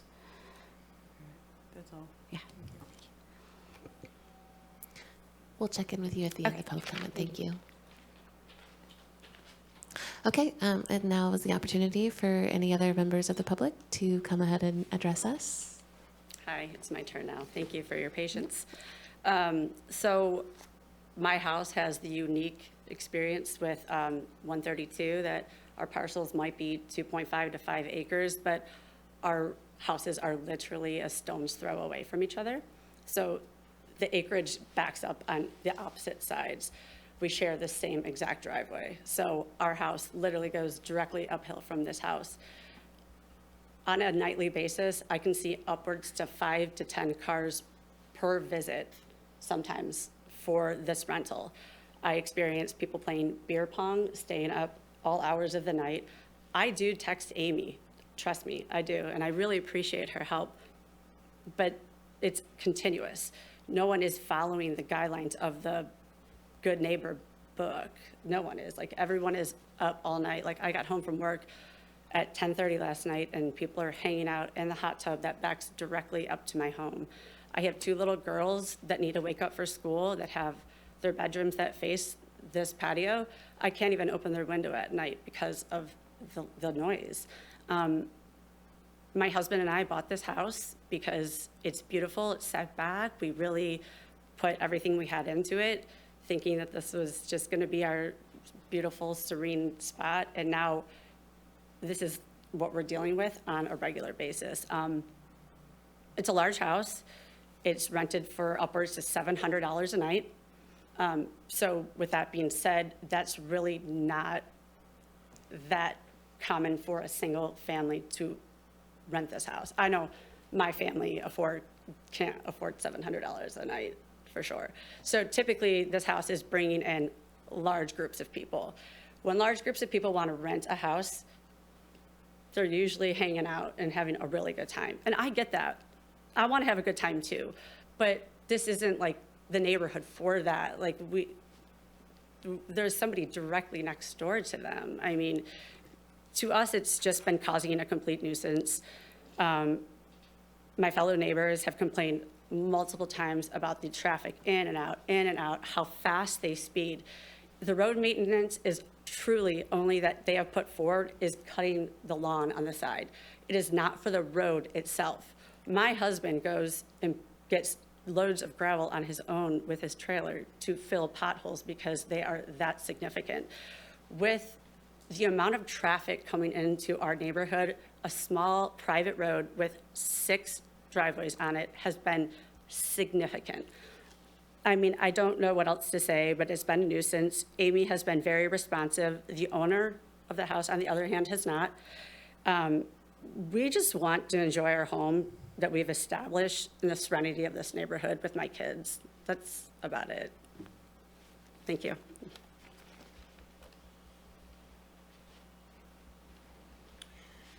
Ken Sawatsky or Red, this clearly is not working. The guidelines you set up for this kind of permit is not functional. Additional conditions should need to be put on this, and each project should be looked at separately, and we're going to have a few more of these, I think, tonight. Setback requirements, a house of this nature, and this is part of the problem when you have somebody managing 70 houses With an out-of-area owner, it's just about impossible to be responsive and really be neighborly, your process. I have houses down in Mexico, and I don't know if you know how the Mexican people party, but if I'm going to be responsible, I'm switching them all over to long-term because the neighbors had so many complaints. The only way I've been able to manage this is to put a cap on people, a cap on cars. You have 4 bedrooms, 8 people should be the most people there. This is where they're to be. They're not to have it for a party house where you have another 20 people showing up and the cars coming and going. There's a difference between a vacation rental and a party house. And I think you really need to step back and look at some of these things. I think you need to put additional conditions on here. The good neighbor policy is not working. The people are by nature coming there to have a good time, and it's not their backyard. I mean, it's not their bedroom. They're gonna do whatever they want, and that's a fatal flaw to having these kind of rentals in these kind of areas under these circumstances. So I think this, as they have a special permit, not a CUP, but a special permit. I think that should come back up for reassessment, and they should come up with further mitigation that will enable this person to have a quality of life which they deserve to have. People come and live here in Humboldt County to enjoy this thing. There's no reason somebody's life should be ruined by a commercial use of this magnitude. And I'm in the business, but I wouldn't do that to my neighbors, no matter what. I manage my own and have competent management that manages just a couple houses, and they're down there. In Mexico, we just turn the power off. They're too noisy. That usually quiets them down. So you probably can't do that here. You do need to do something, and this should come back before you as far as another item, or else tonight hash out some further mitigation that's required.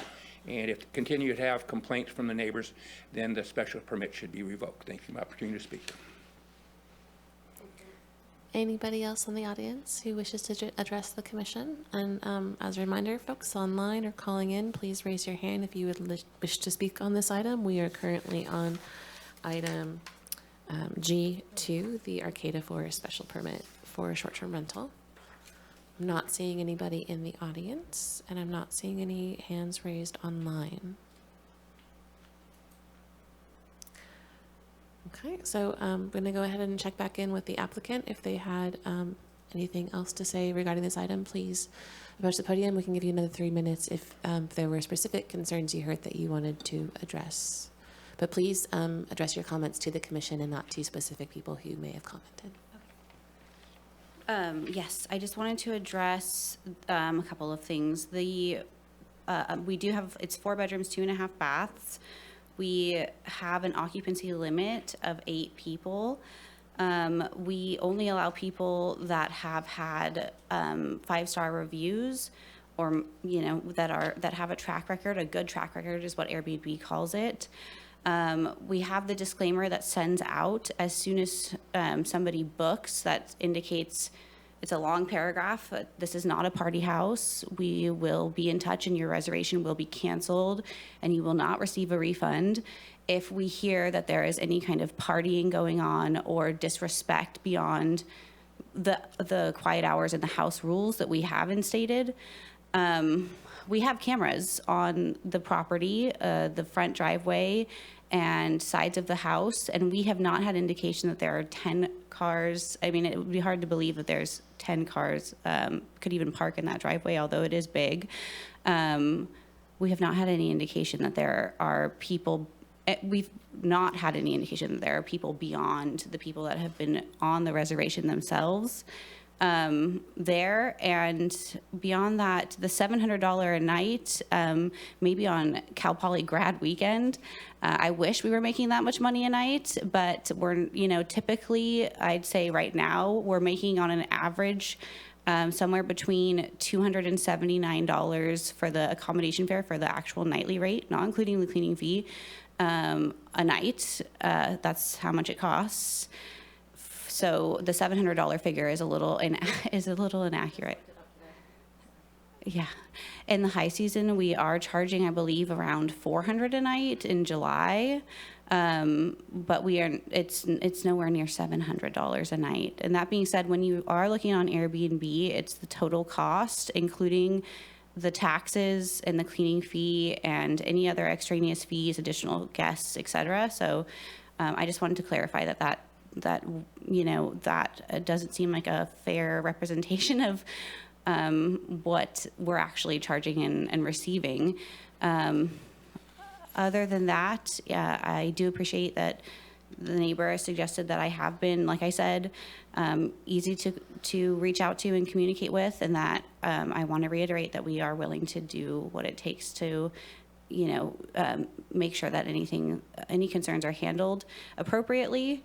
Other than that, I can say that even at 70 properties, I actually do take quite a bit of pride in the amount of correspondence that I take from neighbors and guests, and I do feel that I am really hands-on with the business, and I will continue to do that from here on out. So anyway, thank you so much for hearing me out. Thank you. And actually, if you could stay up, I think we probably have a couple of questions Oh, for yeah, you. yeah, sorry. So a couple of the things I heard, we heard both comments about road maintenance. Have you been asked for money for road maintenance beyond the $60 for it sounded like maybe the side of the road maintenance, but actual maintenance for the road itself? Has anybody ever requested money for Yeah, that? so I just had one of the neighbors talk to me. I think within the last month or so, she had texted me with the bill that I owed this other person, the one I had said I paid $60 to. She said, here's the bill. And she said, we would like to discuss, because I'm kind of the middleman between them and the property owner at this point, I guess. They would like to discuss him paying a higher portion towards road maintenance because they feel that the roads are being impacted by the guests. And I said, absolutely, in our correspondence. And I did message the owner as soon as I had talked to her, and I let him know, and he said, there's no issue there. We're happy to provide more funding and whatever is needed. But I didn't get a solid number. And I'm just kind of assuming that somebody will let me know what needs to be done, since they're the ones who've been taking care of that road maintenance from the beginning of my management. So I'm going to check in and see what other questions we might have for you. It's hard to tell from the property maps, the orientation of these two homes, but it is a 2.5 acre property, it sounds like. And you said something earlier about perhaps relocating. Is it possible to limit the outdoor activities to the side of the house? Yes. Farthest away from the neighboring house and the fence between the properties? Yes. As of right now, the hot tub is on the back patio, which does, border Liz's fence line, or not, sorry, I'm sorry, I shouldn't have addressed her fence line. And the owner has said to me that he is willing to put a breaker and move the entire patio to the front part of the property that's completely further away from the bordering property. Basically, he's been willing. He's just waiting on, whatever needs done. But essentially, I've been in correspondence, like I said, with this particular neighbor who has the noise issue. And I've said all these things. I said, we could put the video camera back on the back deck, and we could, have a disclaimer about, there's a video camera and we're watching you. Although I hate to do that. I think that is an invasion of privacy, but we could be watching more closely as far as, people out past 10 p.m. I've offered plenty of different options, but the last correspondence I've had with this particular neighbor, she suggested that it's fine, that she appreciates what I've done as far as shutting down the noise as soon as she corresponds with me. And, but we're willing, absolutely. The owner and myself, we've been discussing. So it's definitely something that we're open to. So. Okay. And I'm sure you recognize that shutting down the noise as soon as she corresponds with you means that there's problems and somebody's making too much noise, right? So yeah, we're trying to figure out how to mitigate it so that she doesn't have to correspond with you. Yeah, I understand in order to get that. the noise shut down. Yeah, that being said, this particular neighbor has been on our property multiple times yelling at guests and, taking it upon herself to cross onto property lines and let people know how they feel. I have never taken issue up with her about this. I understand she's been frustrated, and I have always been willing to work it out. So other than that, yes, I do. I understand. Thank you. Any other questions of our applicant right now? Okay. Thank you for coming up and answering our questions. Yes, thank you. Okay, so at this time, we're going to bring it back for commission discussion on the item. Commissioner Curiosity. I've got just a clarifying question to staff. I'm a little bit confused that the owner of the property is not the applicant. Is that correct? It's this management company that is the applicant? They were the ones who put in the application, yes. So they were the applicants. But the owner is listed here as the applicant. Oh, the owner is listed as the Yes. applicant. Okay, got it. So the any conditions of this is essentially put on the owner, not on the management company? Correct. Okay, cool. Thank you. To follow up on that, so typically, though, the owner authorizes an agent, and so the person speaking tonight could be considered speaking for the applicant, correct? Yes. If I could just clarify that a little bit more, the conditions would be on the permit, which runs with the land.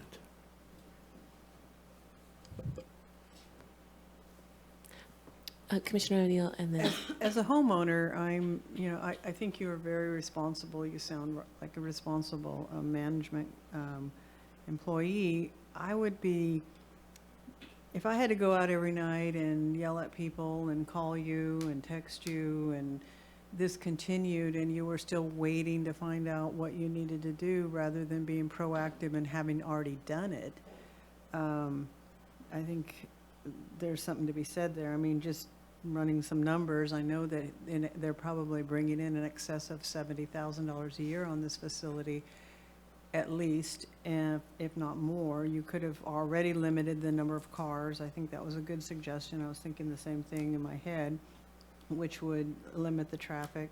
Paying $180, 3 times $60. To me, it's just it seems like the owner's doing a minimal amount of effort and waiting to be told what to do, even though it's been brought to their attention that they're interfering with the homeowner's harmony in their life. I wouldn't want to have people having in the hot tub at night, and my kids even seeing that. So I don't think this is appropriate. I think that the owner should have done something a long time ago. I don't know how long they've been operating already, but they've brought in enough resources that they could have already built this deck. They could have limited the cars. They could have said, I'm going to pave the road, whatever needed to be done just to make sure that, so I don't see them as being very responsible. I think you are, you sound like you are, but it seems like you're just having to react all the time, and that's not proactive. Thank you.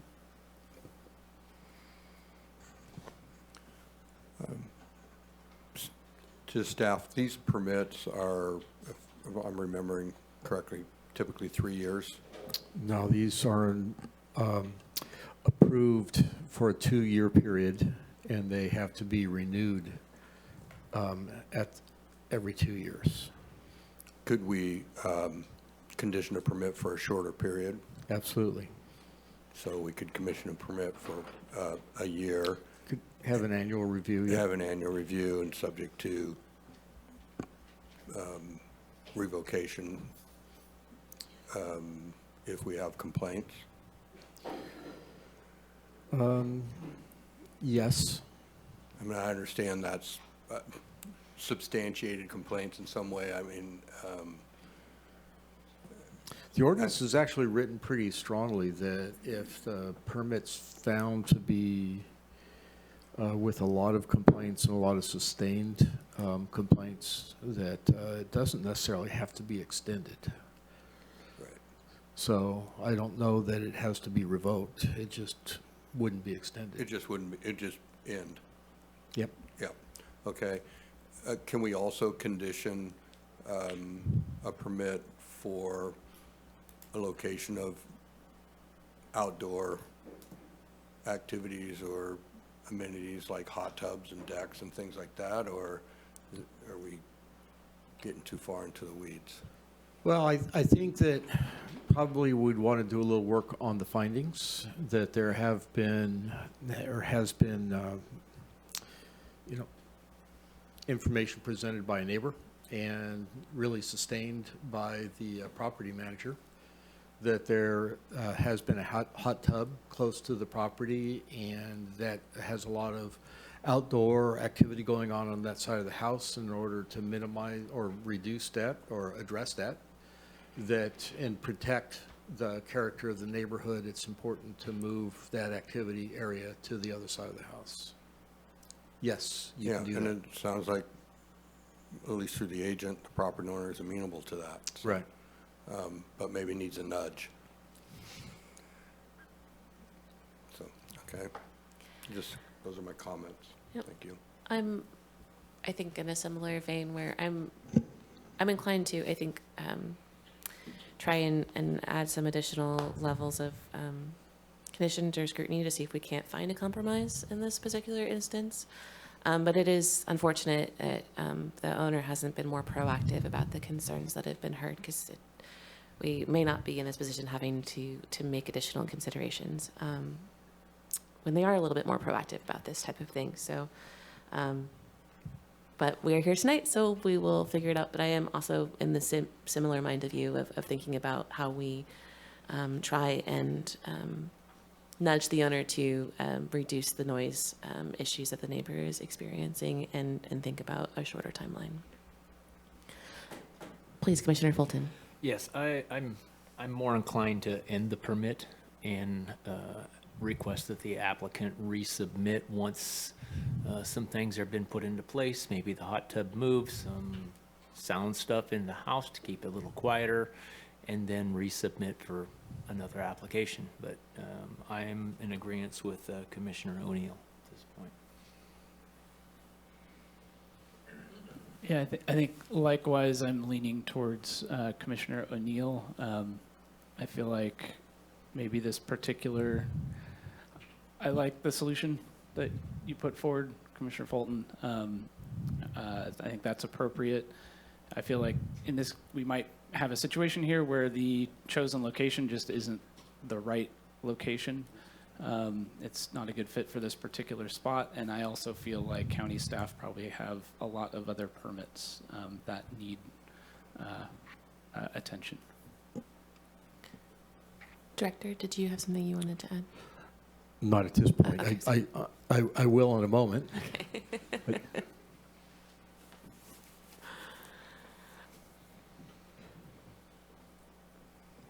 Well, I hear we have two minds. Do we have any proposed motion language if we don't have any more discussion? I'm considering moving to deny staff's recommendation, but I guess Director Ford, did you have some thoughts? I do have some thoughts. I would like to have an opportunity to make some draft findings language to support where the commission wants to go. Perhaps I could ask that if you were to have a motion that could be passed, that you would give us a little time over a break to draft some language for the motion that you're looking to make. Absolutely, and we are at break time, so I think it's a perfect time. How much time do you think would be sufficient? We can probably do it in 10. Okay, let's go ahead with a 10-minute break and come back at 7:58.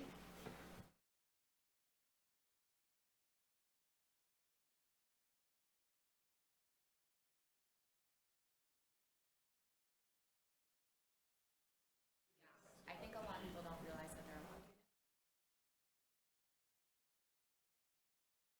Proposed language. We are ready, and I'm going to ask Mr. Chair. Johnson to... Could I ask a couple more questions before we go there? Absolutely. Well, if the chair agrees. Yes, please, yes. Thank you. I just want to make sure I understand. This is an ongoing business that was in business before we adopted this No. ordinance, or not? This is this is a permit for new. It's a permit for new, Yes. but it's been operating. Yes. And absent the fact that it's on agricultural zone property, it would have been a counter-issued permit. If it were on a piece of if it had an agricultural use on it, yes. Well, no, it's here because, it's not here because necessarily it's a new permit, it's here because of the zoning on the property. The zoning on the property is AG. Correct. Yes. And so if it were If it were residential. short-term rentals, originally in the original ordinance, were only allowed on ag properties as farm stays. Correct. And then we modified the ordinance because there were some smaller properties that were zoned ag that had no agricultural use. And so we allowed that with the special permit. And the special permit is why we're here tonight. Correct. Right, so absent the requirement for a special permit, it would have been a counter. No, there's no way that this one would be approved as a counter. Because in an agricultural zone on this size parcel, it requires a special permit. Could I maybe, I think I understand what's happening.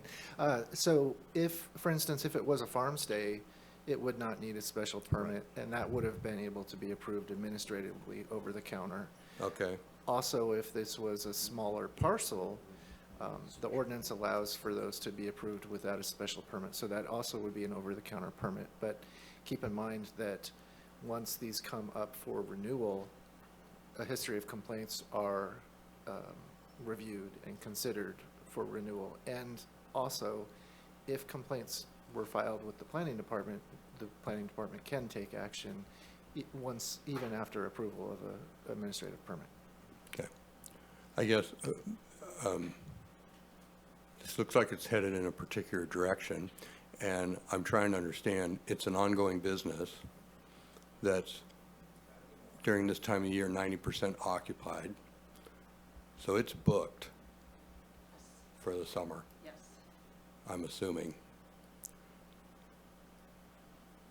So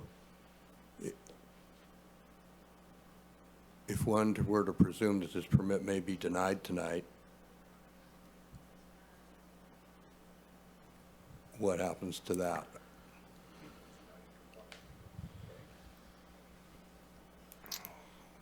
So if it were to persist and we were to receive complaints, it would become a code enforcement action.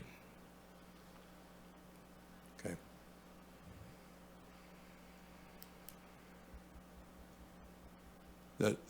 This is why I was leaning towards some sort of a runoff period, whether it be 1 year or 6 months,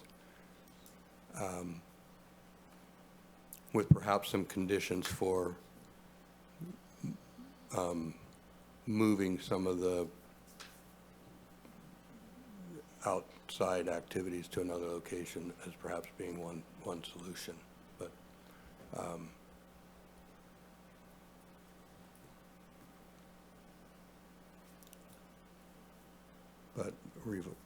not issuing the permit is another, so.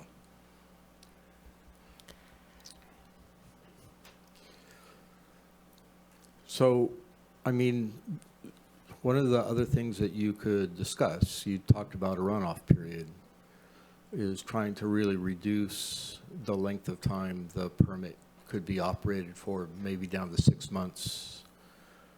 Specifically condition the number of people that could be there. Right, the operator said it was 8. I think the ordinance would allow 10. You could limit the number of vehicles that come and go from the site. Okay, thank you. I have a follow-up question.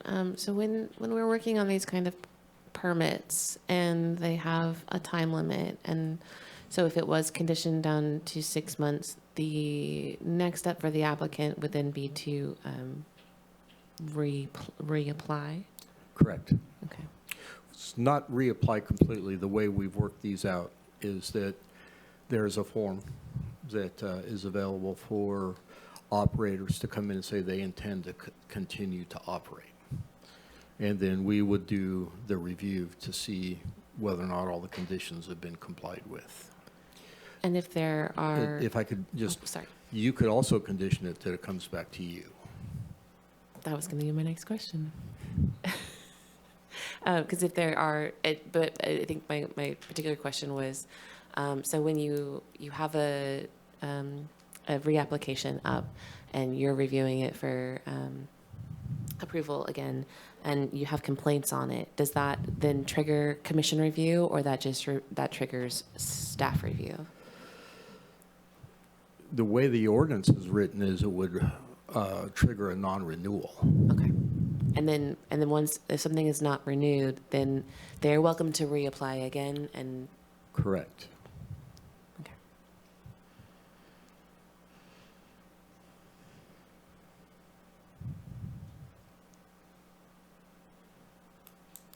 Commissioner Curriasi? Yeah, I appreciate these points and being sensitive to the business that's currently happening. I guess I feel like short of, we don't have time to substantiate complaints that have been made. It feels like we're pushing off what, if we were to grant a 6-month period, for example, we're just kind of pushing off what staff would be doing anyway in 6 months. Unless I guess the owner does suddenly become quite proactive and address a lot of these issues, and those complaints cease. But I feel like that could also be the case if we deny today and they come back at a later point after they've worked things out with their neighbor. I have one more clarifying question. If I remember right, so we have a cap on the number of short-term rentals that can occur in the county, but I believe your last report said that we were not close to our cap number, correct? That's true. Yep.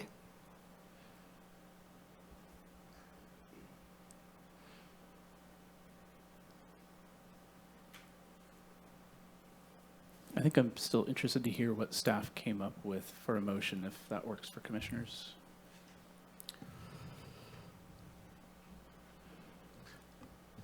So what we were hearing was the possibility of a motion to deny this application. And so there would be 2 findings, and one would be that it's exempt from CEQA pursuant to section 15270, which is projects that are not approved.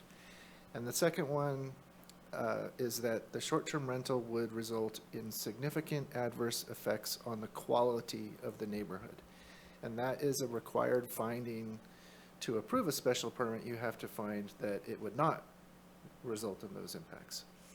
So the evidence for that would be that the short-term rental is currently operating without a permit, and evidence has been presented by a neighboring property owner of repeated noise and hours of operation that have been outside of normal residential neighborhood expectations and have adversely impacted their quality of life.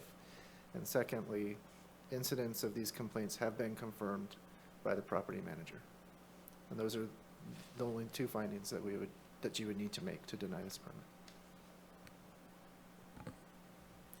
Commissioner Curriasi? Can you repeat the evidence items again, please? Sure. Evidence, we came up with 2. So the first one is that the short-term rental is currently operating without a permit, and evidence has been presented by a neighboring property owner of repeated noise and hours of operation that have been outside of normal residential neighborhood expectations and have adversely impacted their quality of life. And then secondly, that these incidents of complaints have been confirmed by the property manager. I would make that motion. Okay, I have a motion on the floor. And I would second that. Okay, we have a second from Commissioner Fulton. May we please have a roll call vote? Can we discuss Oh, first? yes. Thank you. I think, sorry, I'm having a frog in my throat tonight. I still would entertain some kind of, one or maybe even as long as 2 months, recognizing that unfortunately this owner has decided to commit to other people's vacation plans, and this is going to impact people that have sort of structured their own schedules around it. So I would be open, depending on how this vote goes, open to something along those lines. But I think 6 months or a year, I think, is granting too much. So I would offer an idea that rather than taking action, you could continue it to a date not to exceed, say, August 1st or August 15th, at the commission's discretion, with the direction that the concerns of the neighbor be addressed by the applicant, and that efforts be made to undertake relocation of the outdoor activity area, and that there be no further complaints about noise, hours of operation, that sort of thing. So we have I'm asking for, I think, process guidance. We have a motion and a second on the floor. Do we need to see if somebody wants to amend their motion or retract it, or just take a vote and see how that goes? The first thing that you would probably do is ask if there was interest in reforming a motion, and if there's not, then you would take the vote. Thank you. Okay, well, so I will ask that. Is there interest in? I'd like to take a vote. Okay. I have a question on the motion. Okay. I guess on the condition, if we pass this motion as stated right now, with these findings, that's pretty hard to walk back from no matter what the applicant brings at some point in the future. That's not allowing the applicant to come back in with another a proposal. If we find that, at least the way I heard those findings, that would be hard to walk back from. It would be, through the chair, would be hard to walk back from, but not impossible. It would really require that the property owner make significant strides to address the concerns that have been articulated. Okay, I understand. Thank you. Any more discussion before I call for a vote? I just want to say, and I don't even know if this is appropriate, maybe you can correct me. Can you speak into the mic, please? We have a person that lives in Humboldt County that owns a home and pays taxes, and I don't feel that we should put the priority of someone from out of the area who's making money on the process and interfere with our local residents, quality of life. When you invest in a home on that many acres in that area, it's not cheap. And I think we should not be catering to out-of-town people who are just taking resource away from the area and not wanting to put it back unless they're forced to. It's just my opinion. I would just like to add to Commissioner O'Neill's things that are already operating without a permit, correct? So that is correct. that's, I want to remind everybody of that. They're operating without a permit, and had they gotten a permit to begin with, most of the stuff probably would have been addressed in the permit.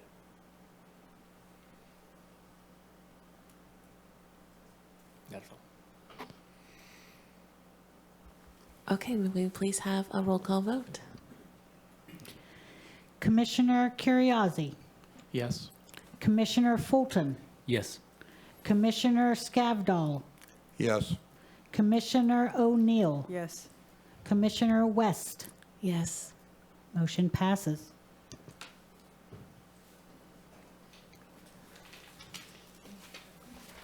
Okay. That moves us on to the next items in our agenda for folks who have been following along since the beginning. We are now moving to public hearing items G 3, 4, and 5, which staff is going to take together as one staff report, and then we will also do one public comment period for, since they are all interrelated. And so while staff is pulling that together, I'll go ahead and just read off these particular permits that we are going to be considering. So we have item 3, which is the conditional use permit for 9 short-term rentals located in the tsunami hazard zone, and special permits for 6 short-term rentals for exceptions to neighborhood concentration standards. Then we have number 4, which is Sandy Toes conditional use permit and special permit. And then we have number 5, Ocean View conditional use permit and special permit. Do we have any ex parte communication about these items? Okay, well, staff, whenever you are ready.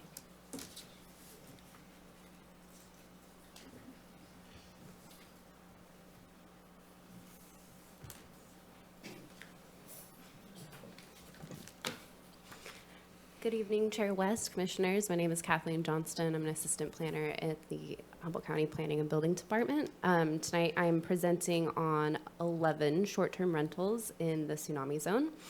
I have them all listed here.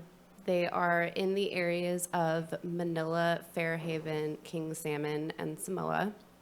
And there are a couple different types, and also a concern about neighborhood concentration that we'll get to later in the presentation. 8 of the short-term rentals presented today exceed neighborhood concentration standards from the ordinance.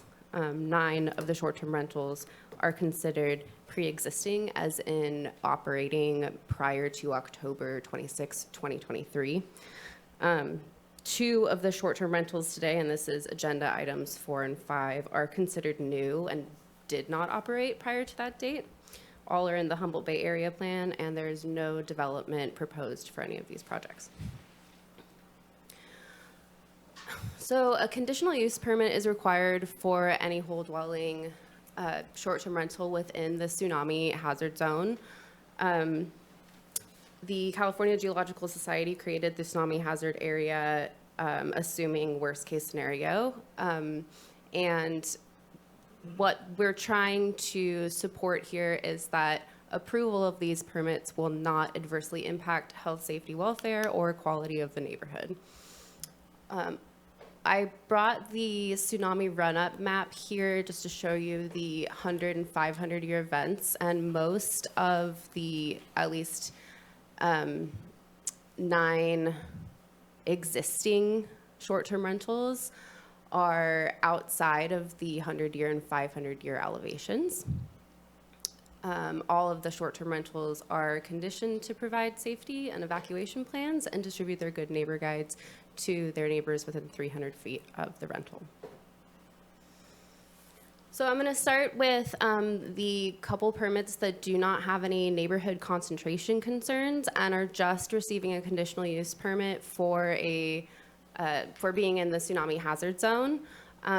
We have Bayfront Getaway, which is a 1-bedroom ADU about 3,000 feet away from the closest tsunami hazard evacuation area.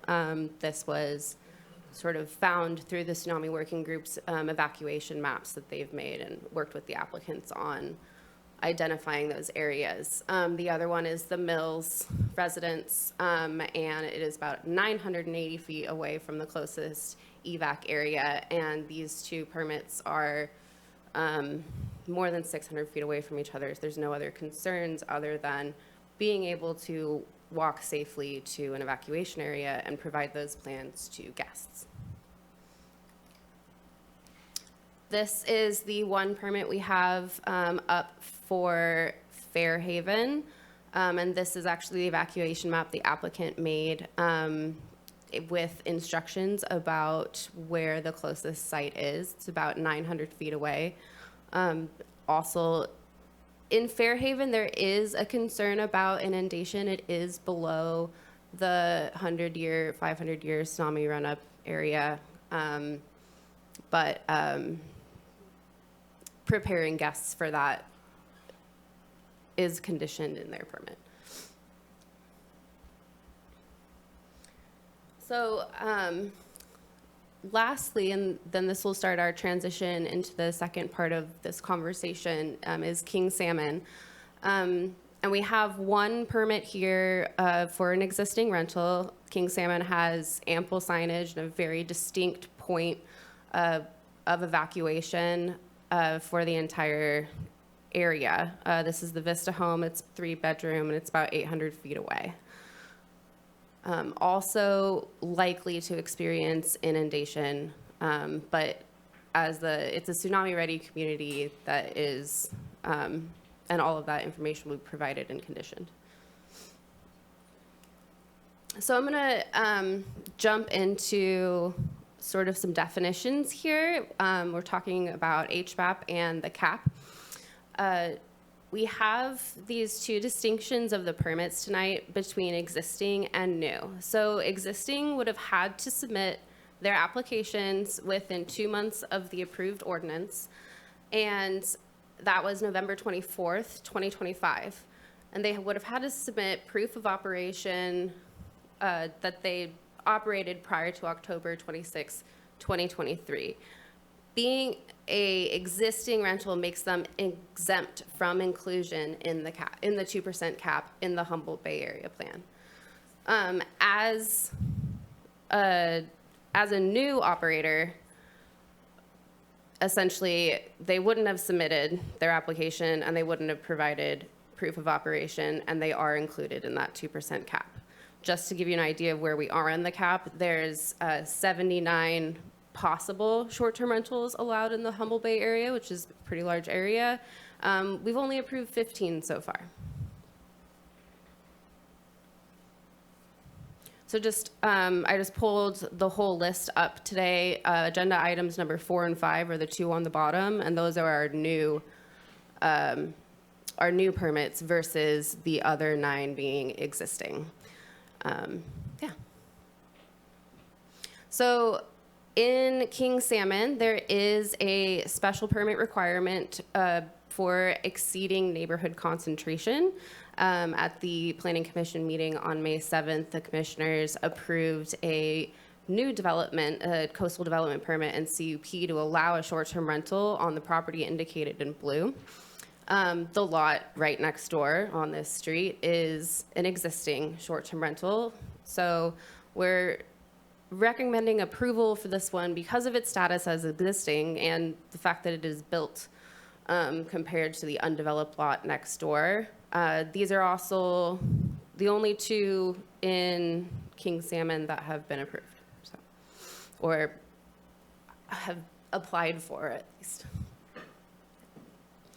We're going to jump into Samoa here, but first just talk about their tsunami plan. As part of the master plan for the town of Samoa and the EIR and that whole process and the subdivision, they created a tsunami safety plan and evacuation map in 2013. All of the short-term rentals are conditioned to have this displayed in their home, and this is what that looks like. So here's a breakdown of the short-term rentals that we're speaking about tonight and 2 others. So numbers 1 and 2 here have already been administratively approved. They are not in the tsunami hazard zone. They were less than 10% of the block of the access road, and they were over 600 feet away from each other. So numbers 3 through 7 are existing rentals operating prior to October 2023, and agenda items 4 and 5 are number 8 and 9 considered new. And there's a typo there, but number 3 through 9 are the ones that are up for decision tonight. So this is the 600-foot radius from the already approved administrative permits. And so you can see that all of the existing STRs are within that 600 feet, which triggers a special permit for neighborhood concentration exceptions. If we approve any of the existing short-term rentals, that would change the 600-foot radiuses. That would result in pretty much the entire town having to go through a special permit discretionary process, regardless of tsunami hazard zone, to get approved. So the second part of neighborhood concentration is that only 10% of the houses on the access road can be used as short-term rentals. These are the 4 streets that we analyzed for, sorry, these are the 4 streets for all of the proposed rentals that are colored here. And you can see that there are impacts, there are percentages that are over the allowed amount. Vance Avenue and Sunset Court will both be exceeding their percentage if we approve existing. If we approve the new as well, Samoa, Vance, and Murphy will be over at capacity. Because if there's only, say, 4 houses on the block, you're allowed to have 1. Yeah. So we have concerns about short-term rentals in the town of Samoa in terms of neighborhood concentration. The U.S. Census data shows only about 88 houses in Samoa. And so approving the existing ones would be like 80% of the whole town. Approval of all of them would hit right at 10.2%. Using data from Zillow, we looked at the last 2 years' median sale prices of homes within Samoa, Eureka, and Arcata, finding that Samoa is about $370,000 compared to $400,000 and $450,000 in those other 2 communities. We're concerned that neighborhood concentration, we're concerned that the housing units, the housing units for local residents will be lost, and short-term rentals will drive out affordable housing, converting communities primarily into vacation communities that are unavailable for local workers and residents. There's one last thing I want to talk about here, though, is our definitions in existing and new. And we talk about the finding about adverse effects to the quality of the neighborhood. As an existing rental, in this case, we would consider them contributing to the quality of the neighborhood and therefore sort of baseline in the town already. And so since the existing ones we're considering baseline, the new ones would then have adverse effects to the quality. So staff recommendation is to adopt resolutions to approve the conditional use permits and special permits for the existing rentals that is in attachments 2 through 10 in the consolidated staff report. And the other recommendation is to deny agenda items 4 and 5 because they do not meet the neighborhood concentration standards. Alternatively, the commission could elect not to approve any of the projects, or they could elect to approve the 2 new.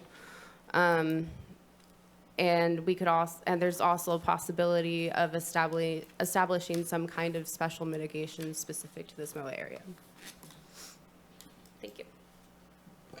Thank you. Okay, so similar to the other hearings that we've done tonight, we will start with commissioner questions to staff, and then we will go to public comment, starting with our applicants, and then to the general public, both in person and then online. Since we have so many different property locations and 3 different agenda items, when you are making comments, if you have concerns, please help us and make it very clear which addresses and hearing item number you're referring to, if you can, or multiple if you are, to help us track your concerns and make sure that we are understanding them appropriately. So, and I think we will probably take applicants in order of how they are on the agenda, just so that you know. So we'll hear 3 and then 4 and then 5. So with that, let's start with commissioner questions.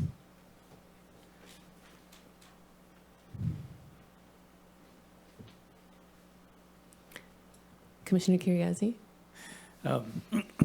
To staff, have staff received any complaints on any of the existing STRs in the Samoa area? No? Okay. No, we're not aware of any.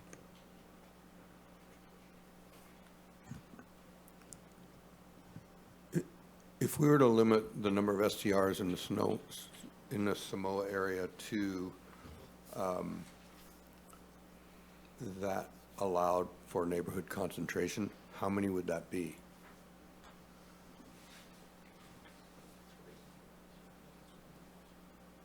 Can you pull that map back up?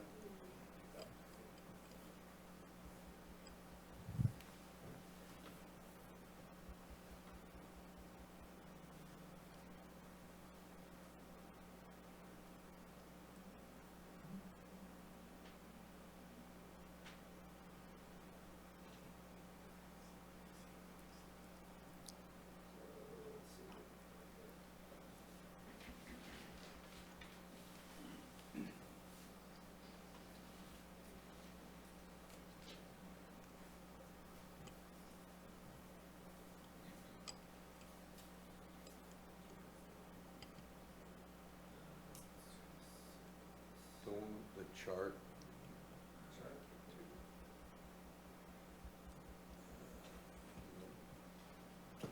So I had a chart that had numbers and percentages on it. Wouldn't it be I think staff's at 10.2% of all of Samoa? Yeah. So I think actually at this point, the only, we have 2 neighborhood concentration standards to consider. One is the 10% of the homes on a access road. The other is no more than one within 600 feet. And so the interesting thing here is that so if we go back to this one right here, you can see number 9 may actually be outside of the 600 feet, might be the only one. Number 9 is one of the proposed new, but number 9, along with all of the others that are in red there on Samoa Court, would be exceeding the percentage of 10% on that access road. So to say if we were to not approve anything that exceeds the neighborhood concentration standards, I think at this point we're talking about not approving any of them. Okay, thank you.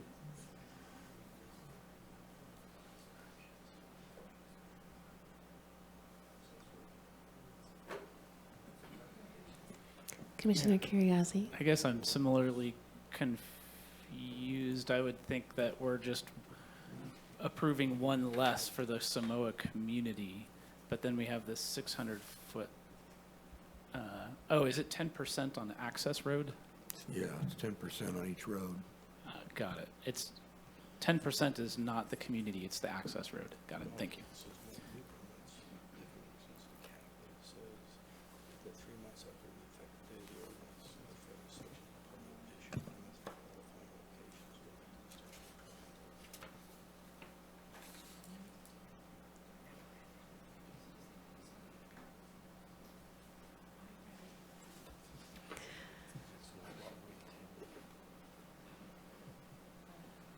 Okay, I'm not seeing any additional commissioner questions.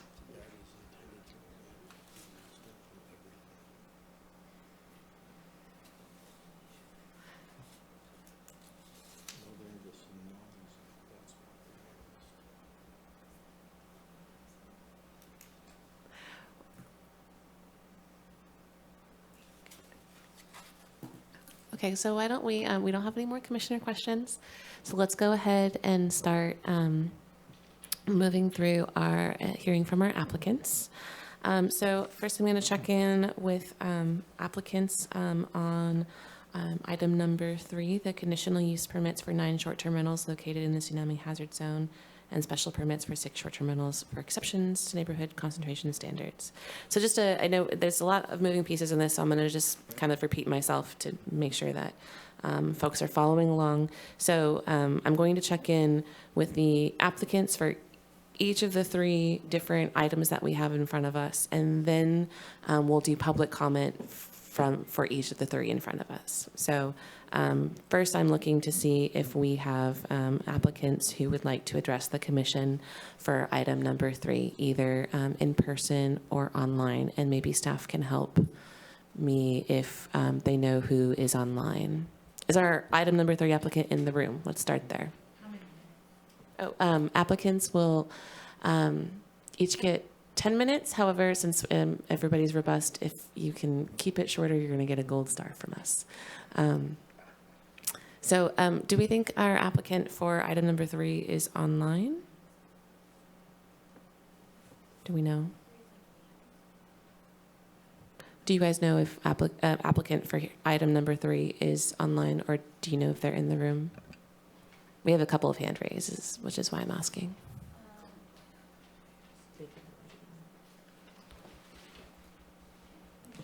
Jason Mills, who chimed in at the beginning of the meeting. He's one of the applicants on this item. Thank you. That's helpful. Thank you. Okay, so first I'm going to call on Jason Mills, which I think you are ARDA under. There we go. And if you're calling in, you can star 9 to unmute yourself.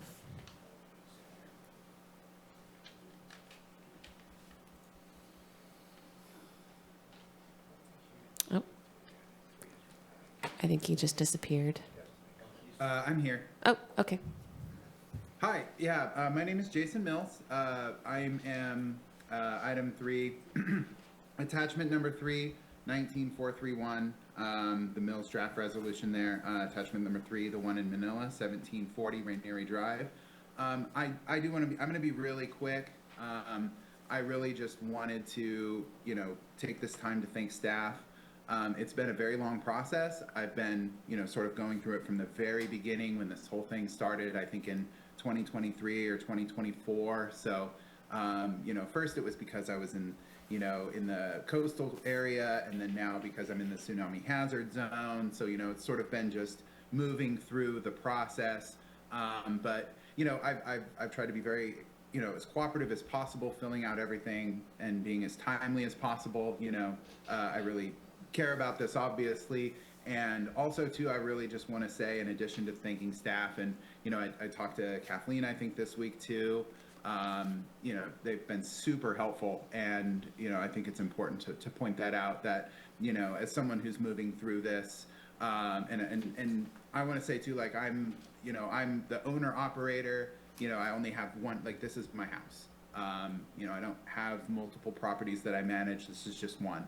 And, in addition to, so having someone who's like very knowledgeable and helpful, and they've just been great, helping me through the process. And then at the same time, I love the area. I love sharing this area. I'm very passionate about Humboldt, anybody who knows me, and not just sharing the area with my guests, but my family and my close friends, as often as possible. So I'm very appreciative of this opportunity to speak and to just say all of that. And, I really hope to earn my gold star. So thank you again. Thank you. Okay, and so do we have any other applicants that want to speak as part of item number 3? The other hand? No, okay. I'm sorry. I think this is like the Vance Avenue, like number 3 is like Vance Avenue and King Salmon, right? I am an applicant for a few of those. Is it okay if I speak? Please, yes. Okay. All right. So yes, so I have applied on behalf of a few owners for conditional use permits in Samoa and King Salmon properties. And I'm just going to keep it very succinct. I'm sure you basically already know what I have to say as far as, you know, I feel that we have been responsibly managing these properties for some of my owners, at least 4 or 5 years at this point. We have had no complaints from the neighbors that I'm aware of regarding partying or any kind of issue. If anything, especially in the Samoa community, my clients have been outstanding as far as, you know, caring for their homes, remodeling, and making just the neighborhood overall, the beautification of the neighborhoods due to these rentals, I think has been just wonderful. I also have a personal attachment to Samoa in particular. My parents actually just bought a house. My husband remodeled it for them and they live there. Many of my friends live there. And a lot of those people are the people I manage these units for, very collaboratively working to make sure that everybody is, you know, very hands-on. The owners for those units in particular are very hands-on. Yeah, and we have been, like I said, in compliance as far as trying to get the permits as soon as they were available, paying our quarterly taxes, and just maintaining responsible management. And I think that's a good start.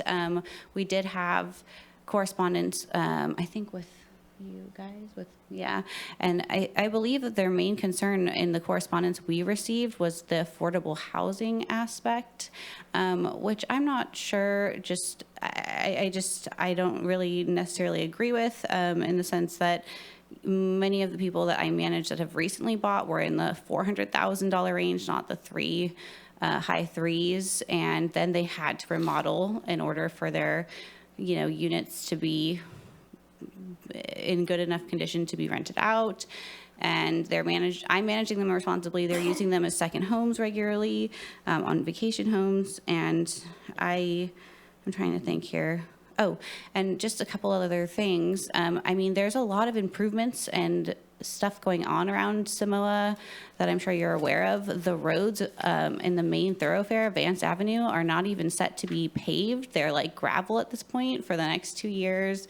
There's ongoing like water, you know, shutoffs, power outages.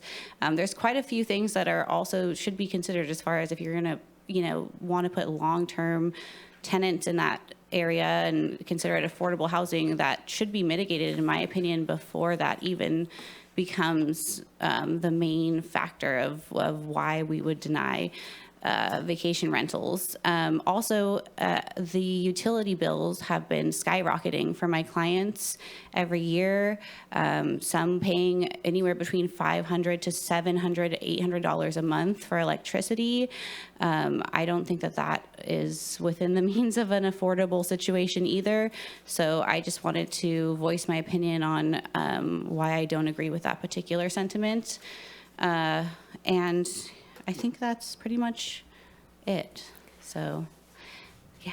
Thank you. To make sure I'm tracking, you're representing you're representing folks who are a part of item number 3, and you don't have any that are parts of items number 4 and 5. I do. You do have items 4 and 5 also. Yes, okay. But I won't. I'll. That's okay. No, it's pretty much as much as I have to say about it. Yeah. That's great. I just wanted to make sure when I'm taking into consideration what you're saying, that because not all of the properties are slated for approval, so I was tracking that some of your properties that you're representing are being recommended by staff to be denied, correct? Yes. Okay, thank you. Okay. And we may call you back up at the end. Thank you for coming up. Yeah.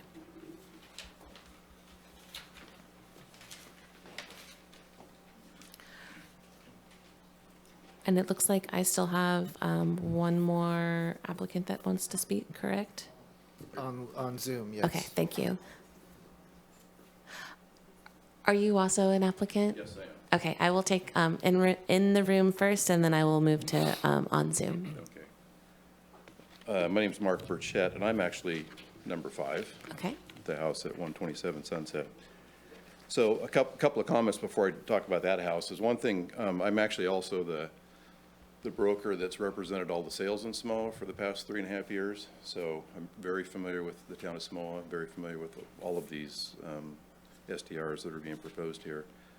One thing I wanted to correct was there's actually, when reading the staff report, you mentioned there was 88 houses. We haven't formally met. I know we've emailed a lot, so nice to meet you. But there's actually 99 homes there in Samoa that are existing, and there's another 12 single-family lots that'll be built as well in the house. There's actually 111. That's just in the town itself, in residential. So there's 111, or there will be at some point 111 units there in town. Another point I'd like to make is we're pretty heavily dominant in 2-bedroom homes and small 3-bedroom homes. There's a few larger homes there in town. And one of the benefits I see of that, and we've certainly seen it in operating our STR, which we've been doing for almost 3 years now, is it doesn't attract big crowds of people. I mean, we basically limit ours to 4 people, and mostly it's like 2, maybe with 1 or 2 kids. And so they're small groups of people. We haven't had any issues in the 3 years that we've had with any complaints of neighbors. There hasn't been any problems that I've been aware of, and I'm pretty sure that I haven't heard of a lot of problems in other SDRs that are in that I'm aware of that are in town. I was also a little confused about the whole tsunami question, and Kathleen and I kind of talked about this the other day, because we're, if you look at the elevation on our house, we're between 37 and 43 feet in elevation, and we're outside the 500 and the 100-year inundation lines. And according to the GIS map, when I look at that, you can literally walk out my door and walk about 60 feet this way, and you're outside of the tsunami zone, because there's a good portion of that upper Sunset area that runs just to the east of our house, down past the Samoa Women's Club, that's out of the zone. And there's also an area down at the end of Samoa Court that's out of the zone. And then the evacuation area is up behind the school, which is up Vance, which is where the signs lead you to. So anyway, but I'm here, and it's a special permit, so we were hoping that we weren't in that zone, because they've already approved 2 that are down the street on Sunset that were supposedly outside the tsunami zone. So that being said, I mean, we've been operating for 3 years, no complaints. It's been working really well. We take really good care of our property, and most of the people out there that I know of that are running STRs are taking care of their properties. I mean, I'm out there almost every day. We've actually closed 74 sales out there of the 99.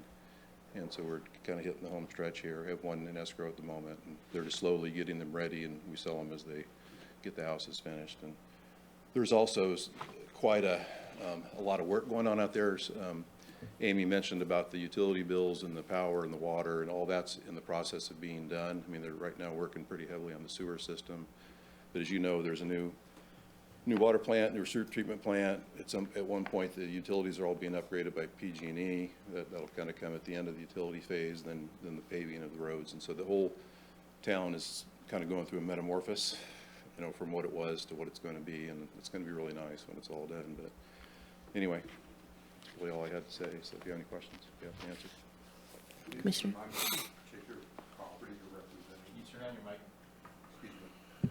Number 5, it's 127 Sunset, but it's number 5 on your sheet there. I think it says Burchett. There's not an address on it. Okay. Yeah. That's a 2-bedroom house, 2-bedroom Got it. bath. When you said it's not the 5th agenda item, it's number 5 in section 3. Yeah, if I could jump in, Okay. it is not number 4 or 5 on the agenda. It's actually number 6. Correct. As the attachment, the resolution is attachment number 6 for this one. Was I looking at the wrong I list see when it I as said Burchett. five? We're happy to no, try I- to keep you guys straight on that, because I know there's a lot of Yeah. different stuff going on. I was looking at the property list. If I maybe I Thank was you. looking at the wrong list, sorry. I got it. And so his property is being recommended for approval currently? Correct. Yes, Yeah. okay, thank you. All That's right. helpful, because I had a question about that. That's it, unless you have a question. Thank you. Thank you. Okay, and then, not seeing any more applicants in the room, I'm going to go ahead, and I see, I believe Dan has his hand raised and is an applicant online, correct? Yes, okay. Dan, when you're ready, please address the commission. Yeah, hi, I'm Dan Shaheen, and I believe I was property number 6 on the map. One of the ones recommended for approval. Just wanted to let you know that our experience with this process has been a little difficult. It's taken a long time and caused a lot of stress, but we're happy to be engaging with the process and eager to get fully permitted and contributing more back to the community. Besides improving our property and improving the look and feel of the neighborhood, we've been able to take a portion of our earnings from our property and give them directly to the Peninsula Union School District. We're raising money for playground equipment, of which they are sorely lacking.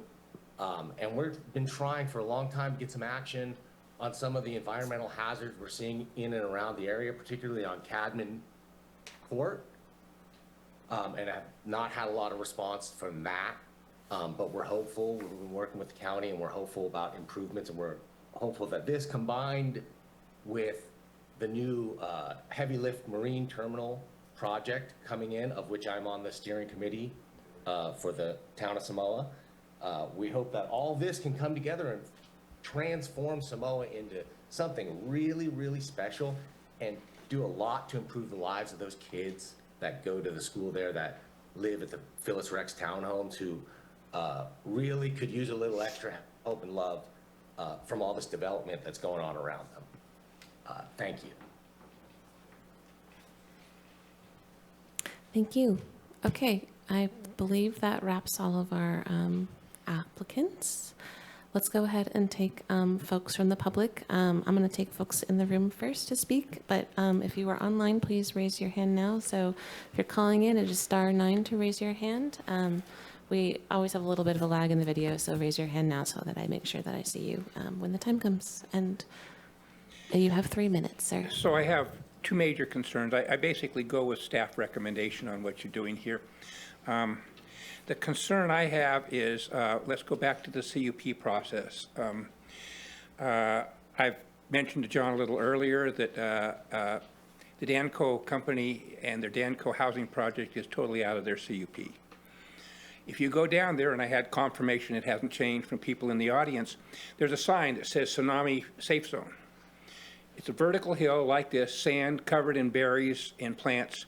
There's no ADA accessibility. Now, I don't want these people to be held up. Nor on the other side, if I recall, behind the school, is that ADA accessible.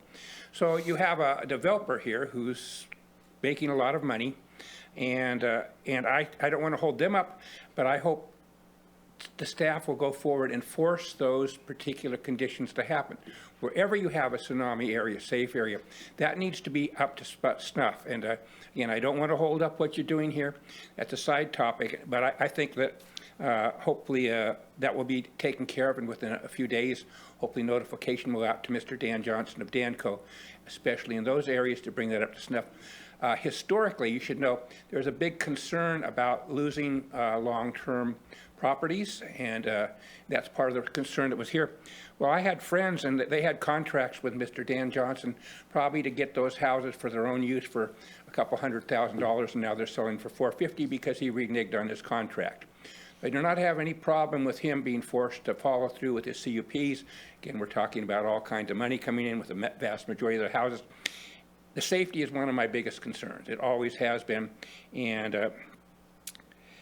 of course, losing our housing stock. I mean, I think that's the one thing we're trying to. This is a perfect place for this, but you've had a lot of people come in on spec, and the people who are donating to the school, fantastic. Those are the people we want to have here, not some person out of the area who just sucks the money out and takes advantage of Humboldt County.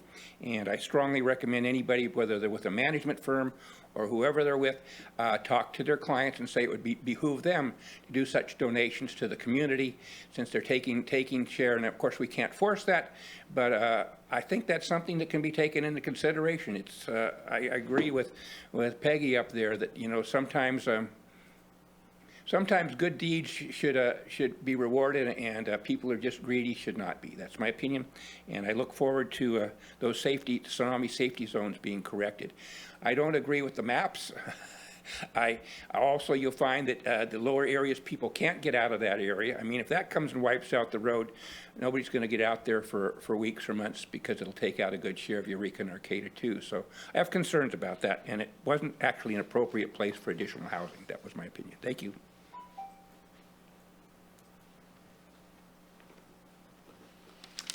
I'm Jane Madsen. I live in Samoa. And I had a procedural question to raise and perhaps request a continuance. I received notice because Samoa does not have mail delivery. We all have to go to the P.O. box. I got my notices, multiple, in my P.O. box, but the mail person mentioned to me she had to send the bulk of the notices back because they only had the street address on them. I checked with two of my neighbors. They did not have notice of this hearing tonight. So there may be some procedural problems to be considered in terms of how many old ladies you would have in this room if things were different. That being said, I have no objection to the existing short-term rentals that are there. Mr. Burchett is correct. We haven't had any problems. They're good people as far as I can tell, but the recommendation is also correct. We're up to our eyeballs in short-term rentals.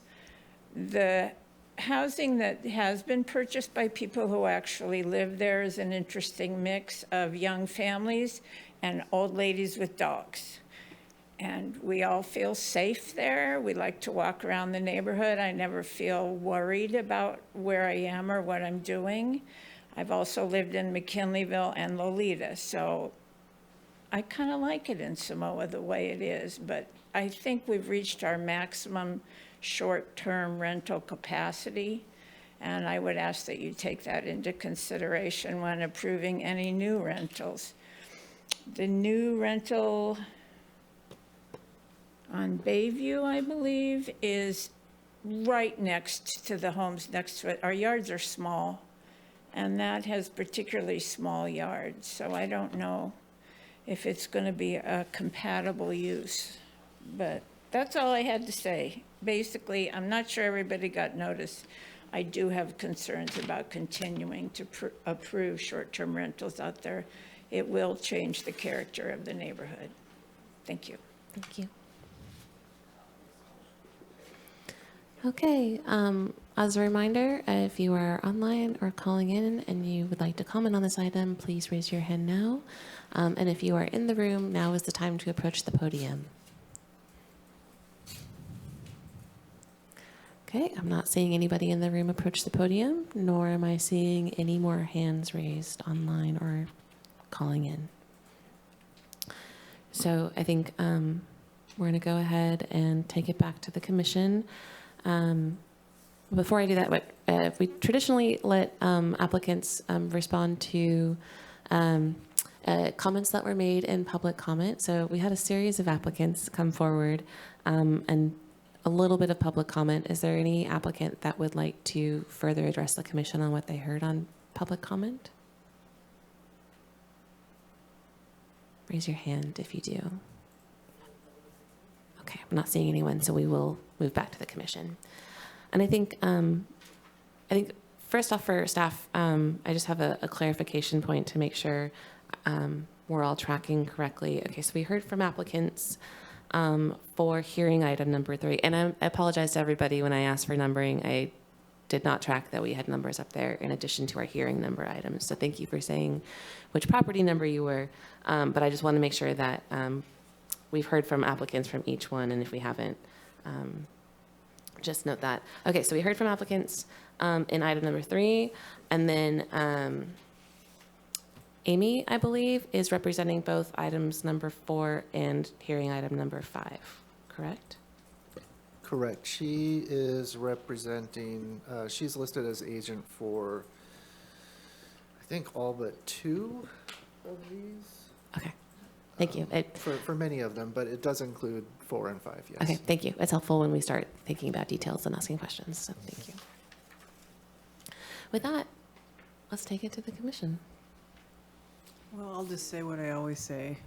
I don't think any place is safe out there, and I think that it's one thing, I guess, if you choose to live out there, you know what the risks might be. Now you're bringing people in from outside the area, say, oh, we've got a map, good luck.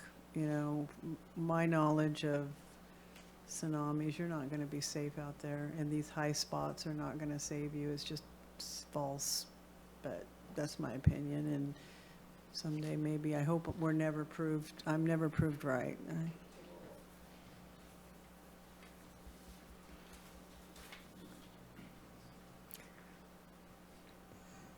Through the chair, Director Ford.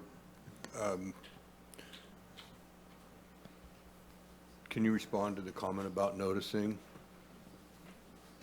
Yeah, so we send notices to both the property owners and to the occupants.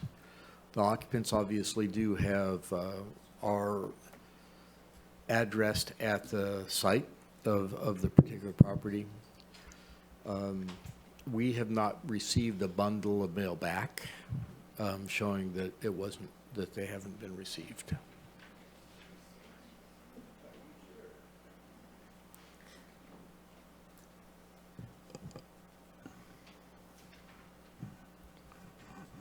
Okay, thank you. Commissioner Curriasi? Thank you. To Commissioner O'Neill, can I clarify, do you see any of the proposed locations as being outside of the tsunami area that you would I don't consider? think if you're out on that peninsula anywhere that you're really safe. If you look at what's happened in other areas. Fortunately, and even the presentation that we had didn't reassure me because it was based on, averages and all that. And the reality is if a big one hits, the whole peninsula is going to be gone. But, I'm not going to try to scare everybody, but I just don't feel like it's safe. And I've already expressed that before. So I guess I'll add some of my thoughts right now. I understand the hesitation with tsunamis, and it's a hard one when thinking about planning and where uses go, and also property rights, and sort of, I think, balancing there are always some sort of hazard that could potentially hit a property, and where how do we thoughtfully mitigate for and make sure folks are safe, but also not do anything most everywhere. Drive costs so high, mitigate so much that costs are so high that nobody can afford to do anything. And we have had this conversation before. Folks in the audience may not have heard our conversations before, but we've had a couple of presentations. We had a presentation on the tsunami hazard area, and that is our best available science. And they did note that particularly the Samoa Peninsula was held to even a higher standard than some of the rest of the county in terms of how they developed the hazard area and some of the safe sites. And there's more planning that's been done out there than I've seen in most other communities. So while I don't think that anybody can say there is no risk, I think that this community has done a fair amount of due diligence to ensure that, and we've conditioned a fair amount of due diligence into these permits to try and support balancing that, to balance both the hazard and the fact that folks they have structures out here, people want to recreate out here, people want to visit out here. So all that is a long-winded way to say that I feel comfortable moving forward with what we have in place for mitigating tsunamis, personally. One thing we did learn from the tsunami training was that people shouldn't jump in their cars, right, on a tsunami warning. And then we're hearing about ADA concerns about accessing some of the evacuation routes. And I know we're putting education materials, in the rental notices about tsunami evacuation maps, but perhaps we should also include in there some advice or make sure people understand that people with mobility issues might be particularly concerned about renting a short-term rental in a tsunami hazard area, because they may have to travel some distance to get to the tsunami evacuation area, and not all of these tsunami evacuation areas are going to be ADA accessible. So I would support some sort of, at least making sure the materials include that type of information to the renters, so they can make their own judgments about their safety. Yeah, I think that would be an appropriate condition to add, just as a kind of a warning, so people can make their own choice. Correct. Knowing what the difficulties may be. It's not a prohibition. No. It's information. It's information. I can support that. I think as part of the conversations we've had before. I think folks who are visiting, locally, we have a higher level of understanding of the hazards that exist with earthquakes and tsunamis, but folks visiting may not. And the clearer we can be about that, the better. So with that suggestion, I'm prepared to support staff's recommendation for,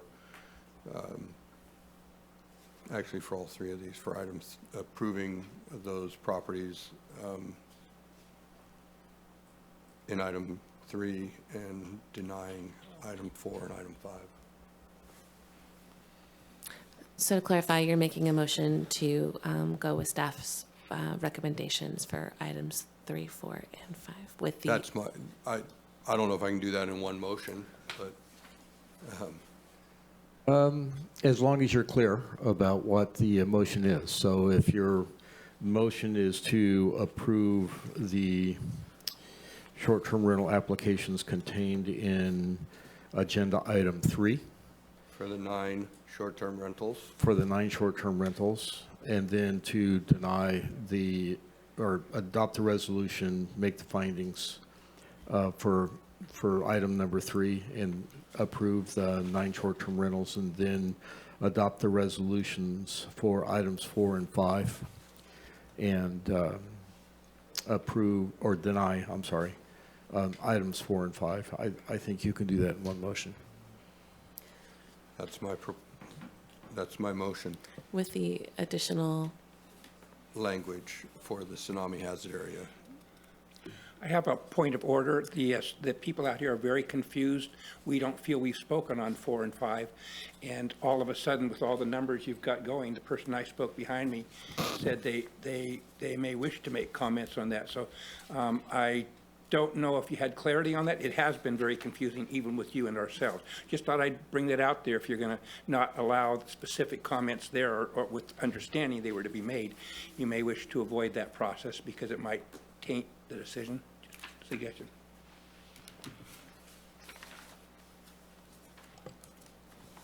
So this is at your discretion, Chair. If, probably the safer thing to do would be to act on item 3 and then act on 4 and 5 separately. Unless you opened up the comments on the other 2. I'll amend my motion to address only item 3. So I'm going to move that we find the projects are exempt from these 9 projects. So we're going to adopt resolution attached 2 through 10 with the modification to the regarding the tsunami hazard areas and ADA accessibility. Find the projects are exempt from environmental review. Make all the required findings for approval of the conditional use permits and special permits based on evidence of the staff report and public testimony, and approve the conditional use permits and special permits as recommended by staff.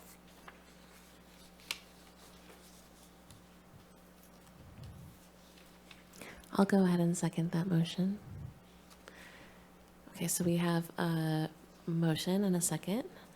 And for folks in the audience, we are per the suggestion, we are taking a motion for item 3. We're going to finish out considering that item, and then we'll make sure that we address any additional comments and discussion and take 4 and 5 next. So Can I with that, do a quick discussion? okay, absolutely, yes. Thank you.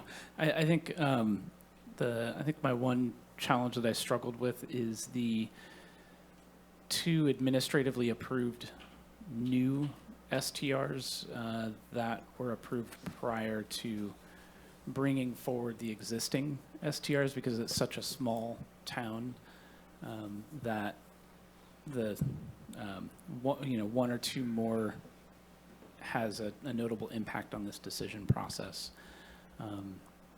But I think those have been approved. We can't go back on that. But I wanted to throw that out there, and I'm leaning towards yes on this.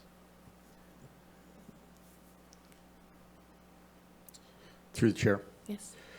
So your point is well taken. I think the thing that we had to respond to was we had 2 administrative permits that were outside the tsunami run-up zone, and so could be approved administratively. They complied with all the criteria. And so it's really hard to hold back 2 permits that completely comply when the others need additional discretion. Could I jump in real quick too and just say that I'm not sure that those were new. I believe at least one of them was existing as far as, predating the ordinance. I'm not sure about the other one, but it's possible that was existing as well. While we do our deliberations, could you potentially look into confirming whether that other one was existing or is new? Yeah. Okay, any other further discussion on this motion? Nope. Okay, well then may we please have a roll call vote? Commissioner Curriasi, Yes. Commissioner O'Neill, No. Commissioner Scavdall, Yes. Commissioner West, Yes. Commissioner Fulton. Yes. We do have motion passes. Thank you. Okay, so for folks in the audience, I apologize if it wasn't clear. I thought I had opened up the public comment for all 3 items at once, but all public comment is very valuable, so I want to make sure that we circle back around, and if there were folks that didn't comment and they wanted to comment on items 4 and 5. And so this is item 4, Sandy Toes conditional use permit and special permit, and item 5, Ocean View conditional use permit and special permit. I'm going to go ahead and open up the floor for both of those now.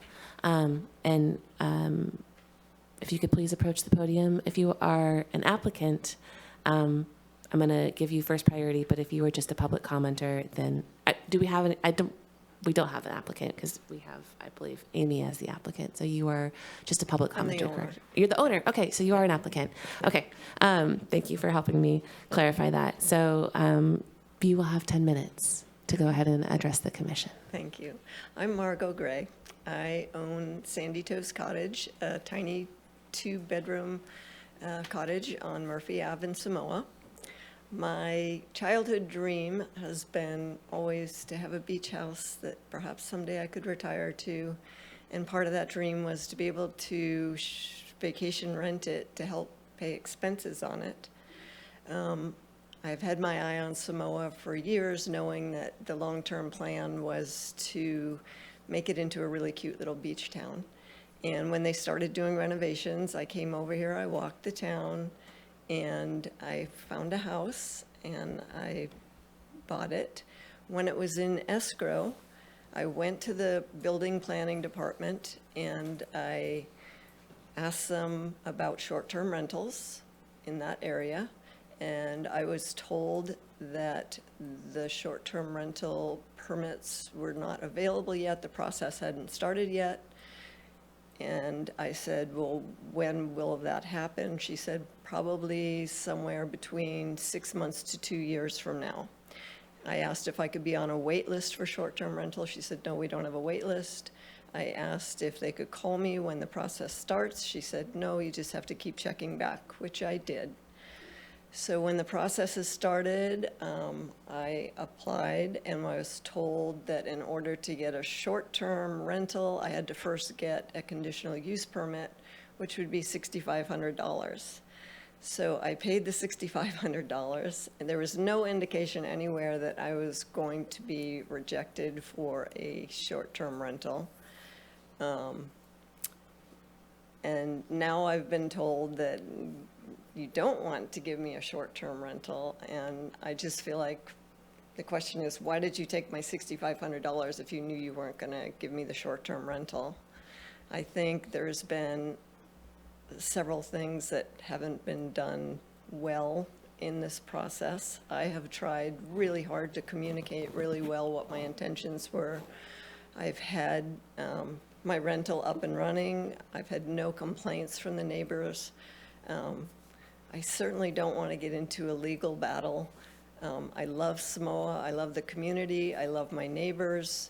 I want to be here. I'm here every month for a few days to a week. I love the community. I want to contribute to the community. And I need to be able to afford to do that with a short-term rental. I also think the community of Samoa has plans to put in several small businesses. And I think short-term rental people would be really a plus for creating successful small businesses. So that's, I think, all I have to say. Do you have any questions for me? Yes. Commissioner Scavdall. How long have you owned the property? I bought it in September 24. 24. Okay, thank you. And just to make sure I'm following, you have Sandy Toes. That's okay. Thank you. All right. Anything else? Okay, Thank you. we may call you up at the end. Okay, thank you.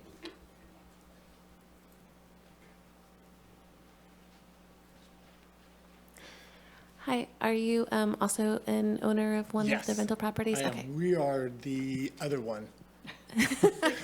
Yeah, Thank you. Yeah, 68 Samoa Court 2. And looking at the Venn diagram, it looks like we're the one that's outside of the circles down there too. So maybe that's an advantage, maybe not. My name is Ron Kelly. It's my wife, Barbara. Prior to buying the house up here, I served with the Navy SEAL team. Then I'm a retired educator. My wife has started her own business, women-owned business. So we wanted to be here tonight to just let you know, we're not this. We live down there, but our whole goal is to move up here and become part of this community. We've always wanted to be on the beach. So that's kind of our plan to go. Unfortunately, not as bad as Southern California, but boy, it's pretty expensive to live up here.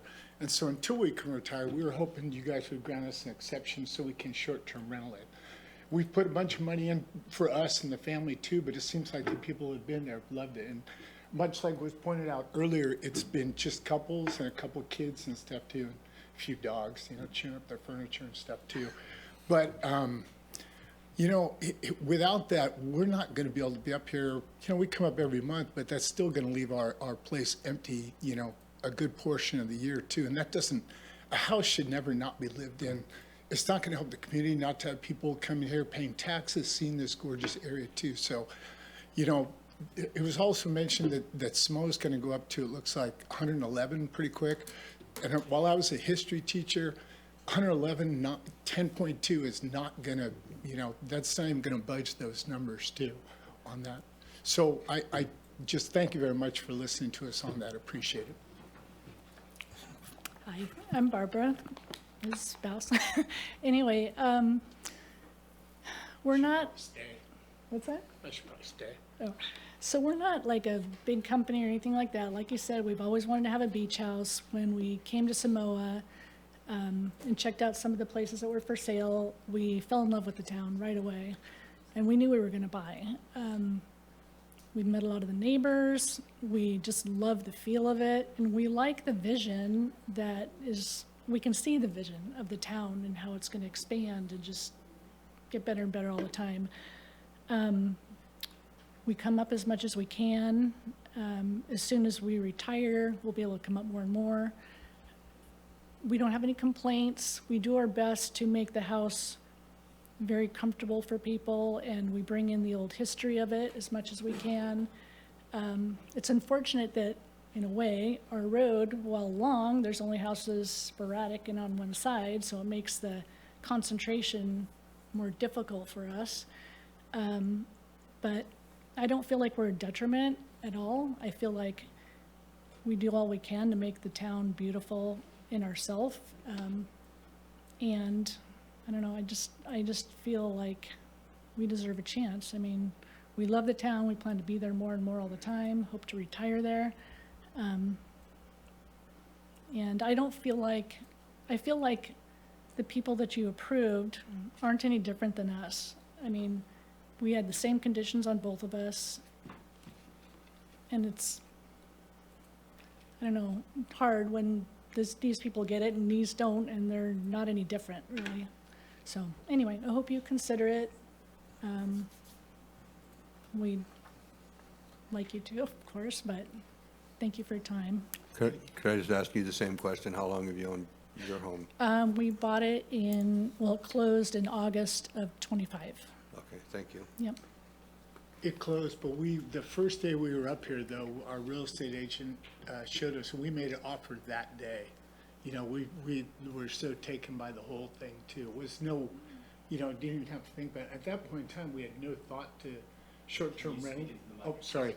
We had no real thought to using as a short-term rental. It was just going to be as often as we could get up here until we could retire and move up here, too. It's just as time went on, too. Like anything, you do some improvements on the house, stuff like that just costs money. And then once again, those electric bills and stuff are a little bit, guess PG&E's the same meters as down by us, so. And then one more comment, sorry. So for my job, I do commercial property management, and I'm sure you know, vacant buildings or houses are not good to have. So if we're not allowed to short-term rent it, and we can only come up once every couple months, that leaves an empty house that's set up for damages. So like he said, I think houses are better to be lived in and enjoyed and shared than set vacant and left for unfortunate situations to possibly happen. Thank you. It doesn't look like I have any more commission questions at this time, but we will call you up if we have more. Thank you.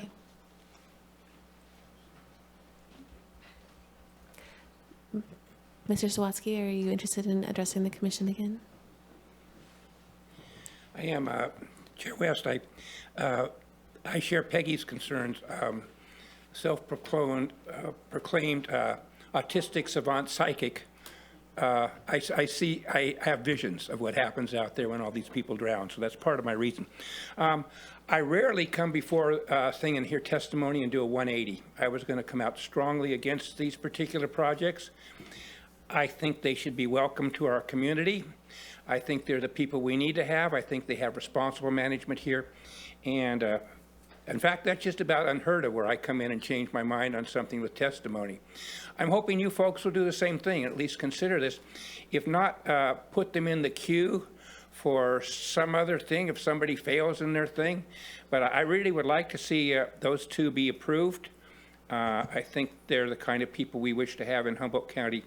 And again, I agree with Peggy, nobody should be there, but these people, I think, it would be sad to turn away people that are having a success, are not having complaints, and I really don't see a negativity, and I do understand having property, having it vacant is not a good thing. It's not a good thing for us, our economy. It's not a good thing for anything. The decision's been made that they're going to own these properties, and that's my opinion on this. Thank you for my opportunity to speak.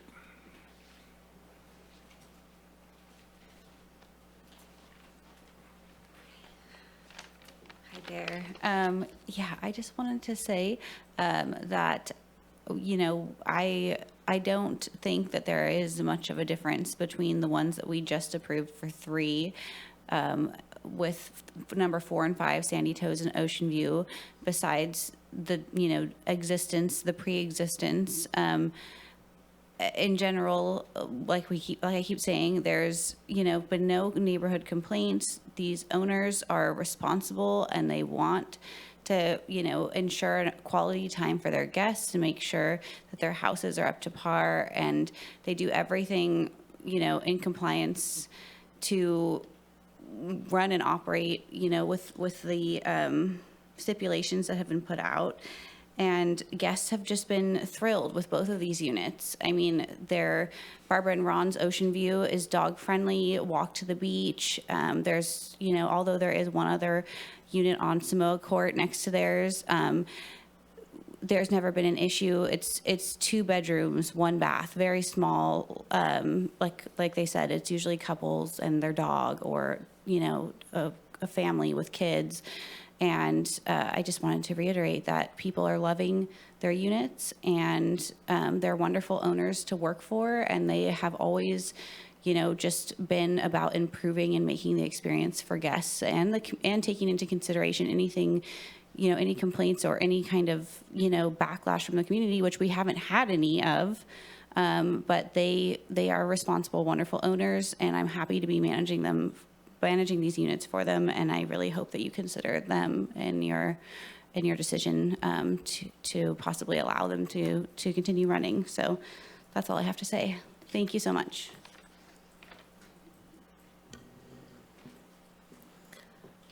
Okay, and as a reminder for folks, if you are online or calling in, if you would like to speak on this, now is your time. Raise your hand. And if you're in the audience here, if you'd like to speak on this, please approach the podium. I'm going to go ahead and see if anybody else in person wants to speak, and then I will move to online and phone call. But raise your hand now so that I can be sure to see you when it is time to call on you online. Please go ahead. I'm Jane Madsen again. I did want to note there are some written comments that are negative toward the Samoa approvals, and my only suggestion would be, could we just put a stop to any more at Samoa, because it is getting to be, exceeds the county's own guidelines in quite a few of these cases. So that's all I wanted to say. If you want to do this, fine, but I think the next time, maybe that's enough. Thank you. Okay, and last call. Approach the podium or raise your hand. I'm not seeing anybody who would like to comment, so we will take it back to the commission again.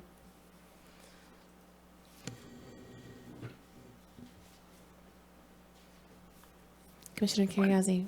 Thank you. I think I am finding it frustrating that we're getting short-term rentals that are starting up after our ordinance is passed, the STR ordinance is passed. So I guess it's unfortunate that I think these homeowners were taking some risk there, and I'm not sure they really quite understood what that risk was. I would put out there, I'd recommend, I would agree with Commissioner O'Neill's comment that it sounds like this management company is doing a very good job at managing, but I think maybe I would recommend not encouraging owners to start up this service until they've been permitted going forward. It makes this decision process, I think, difficult.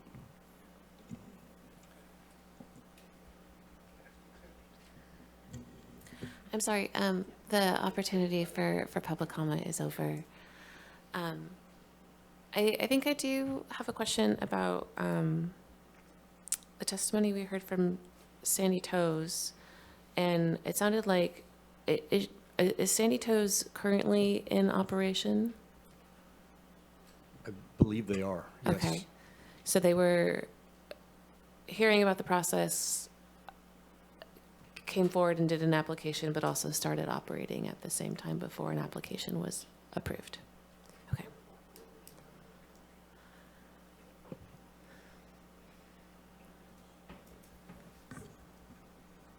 So I'm still a little bit confused. About what was the cutoff what were considered existing short-term rentals before ordinance versus Just address, after. because what you said wasn't right. I'll come back to you in just a moment. Do you understand my question? Yes, I do. So the October of 2023 was a date that was chosen based upon when the ordinance was being developed, because there was a lot of speculation going on. Right. And there was a lot of people starting short-term rentals to get in ahead. And so a date was put into the ordinance so that to stop that speculation. I think remember who did that. So when someone comes in and pays a permit fee to the tune of what she had to pay, you take it whether you don't advise them that they might not? Well, I think in these particular cases, there was, I've seen the emails that the person that works on the pre-application sent out and advising that this is a discretionary act and there's no guarantee on this. Okay, I briefly want to bring our Sandy Toes applicant back up to confirm with them what I was asking staff. So if you could please come back up real quick. I was actually told from the planning department that people that had their Airbnb up and running would be the first ones to receive the permits. I was told that at the planning department. But you started operating after October 2023, correct? Yes. Yes, okay. Thank you.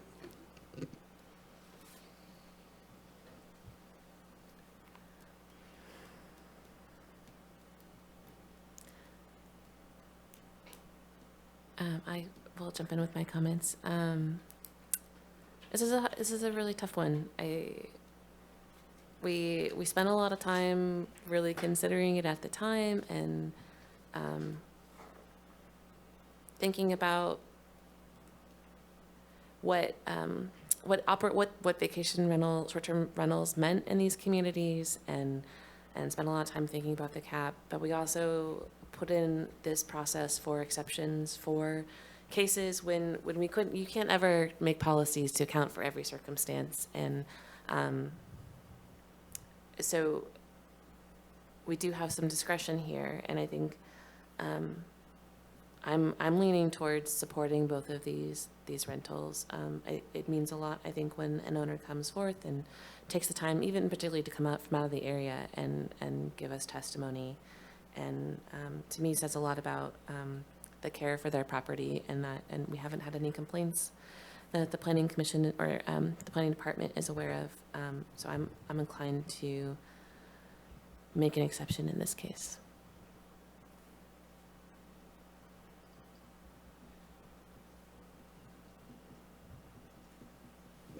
I voted against the other one because of the tsunami, and I feel the same way about this one, but I don't feel it's fair that we approve the other ones and we're not approving this one, so that's just my opinion. I might vote yes for this one just because, to be consistent, but after this, I don't know if there's any more you have in your queue that you're planning on bringing? We do have others that have been looking to apply. In fact, we've advised some people to pay close attention to this meeting tonight. Within the same neighborhoods? Within Samoa, yes. When we, to go back to the discussion around the permits that were approved over the counter, there was one that was? Yes, one was submitted information showing that they were pre-existing before October of 2023. The other did not submit that information. Did. What's that? They both did. They both did? I just looked in there. Oh, they, okay. I didn't look at it then. Yeah. Sorry. One of them did submit proof of operation, but it was showing that they started in January of 2025. So that was not a pre-existing. Commissioner Curriasi. Thank you. With additional short-term rentals potentially being interested, it starts to feel like it's going to be a short-term rental community. And that's potentially, that's not necessarily a bad thing, but I think I'm kind of leaning towards, I agree in many ways with leaning towards approving these, but I still feel like enough hesitation that I'm thinking of requesting to continue these and ask staff to do another mailing and request for public comment. Is that enough of a reason to continue? Well, if you believe that the notice isn't adequate, yes. If it's just to try to generate additional public comment, no.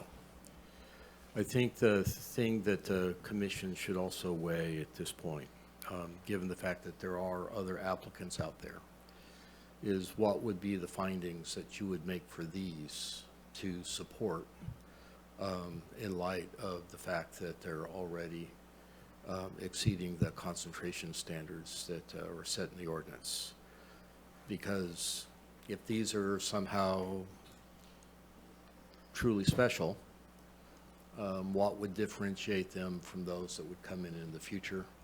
Or as Commissioner Curiosity mentioned, this could become a STR community. And you know, that is a very real decision point here.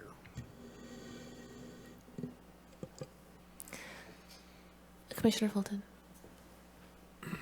I'm weighing on both sides. I'm inclined to approve these, and the reason why is I'm not opposed to a short-term rental community. I think we're, as Humboldt Countyans, we're missing an opportunity for, well, we don't have a whole lot of income here, so you have a lot of tourists coming in that are willing to spend money in our community. You have people that are wanting to move up here, the type of people that we want to live in this community, and at this particular point they're not able to do that. And I'm in 100% in agreement that a home that is not lived in will perish.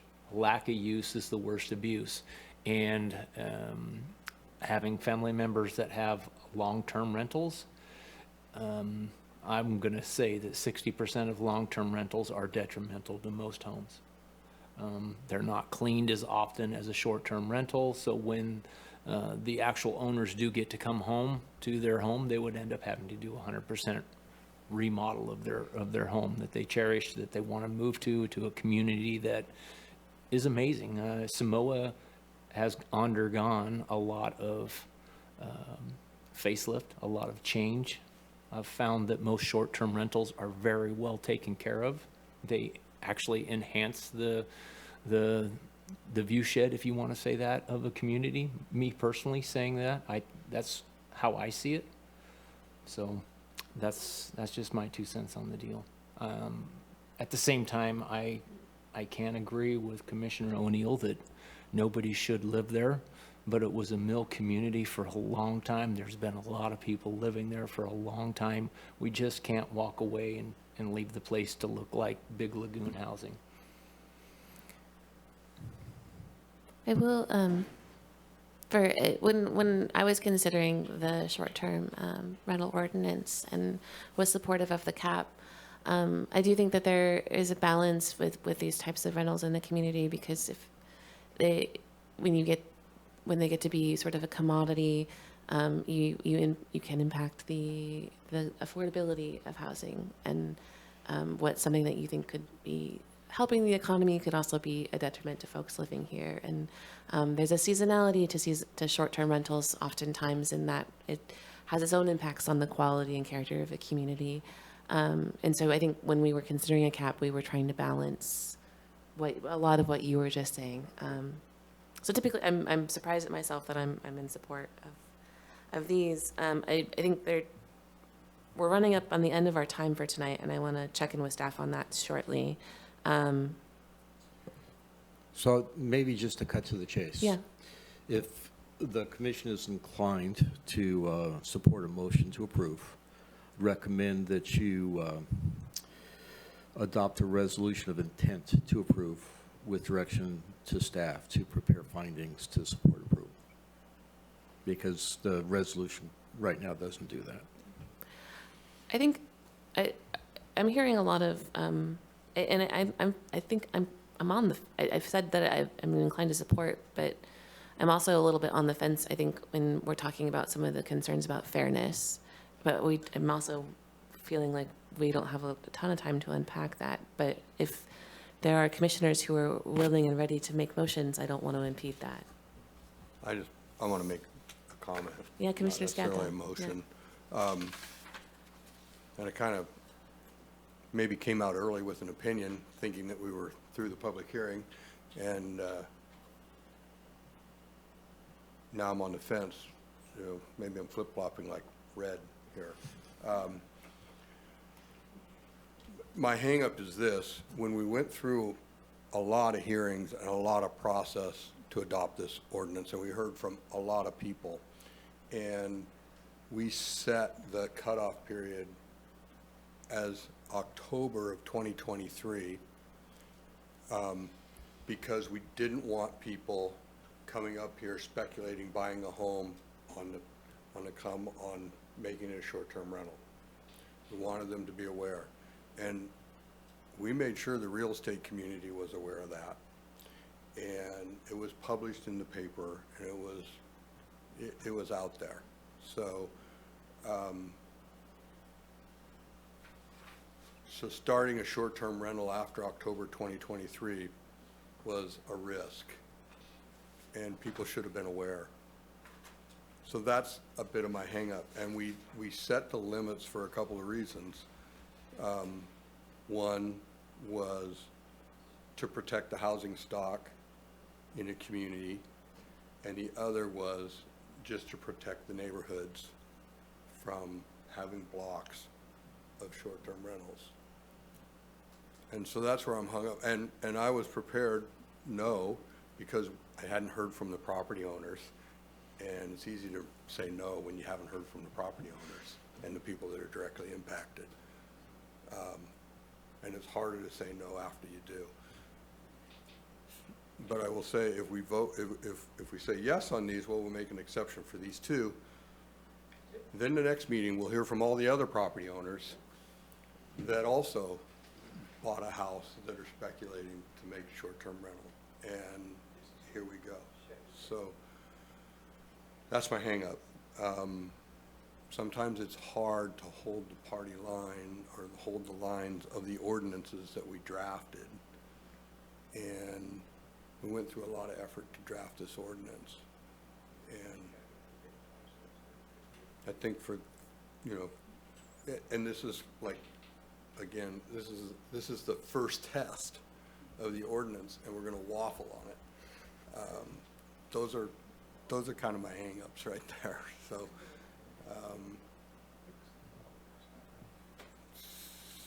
I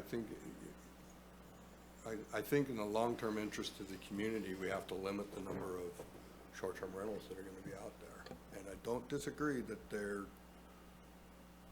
they can also help a community. They're the homes that are fixed up. The front yards have to look nice. They, you know, I get that too. So, but right now, I think I would have to say that I couldn't support going outside the ordinance for these. Commissioner Scavone, I believe you have a very compelling argument. One that you're right. It's a hard line, but I think it would, in time, cause some grievance later on down the road. If, in other words, I'm beginning to waffle because we drew a line in the sand. I wasn't aware of the information that you put out there up until now.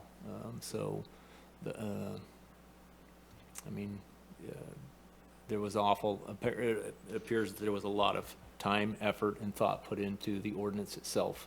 And then to waffle on it when its time has approached would appear to be a waste of a tremendous amount of time when it was originally drafted. I have a question.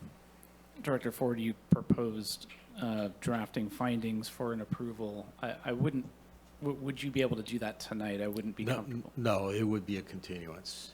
Oh, it would be a continuance, I see. I think where I'm stuck is, so if you had an over-the-counter, it's just sort of if you had a property that had a few more complications on it and you had to come in front of us, you potentially sort of got bumped back further in the line on the density cap.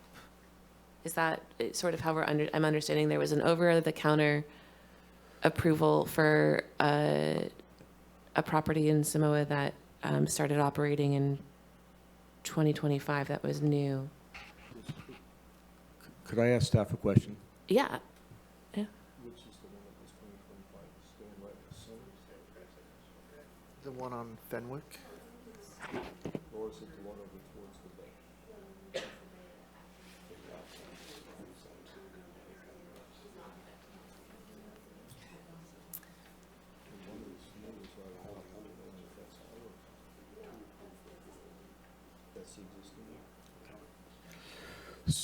So you may have picked up on that conversation, but the question I was asking Ms. Johnson and Mr. Johnson is whether or not the new one would have any effect on the concentration. The pre-existing units, even though they're in the tsunami, they were here tonight because they're in the tsunami, they're not affected by those two approvals. It's all the others now that affect the two new ones. Got it. That's helpful. I missed that in the presentation. So thank you.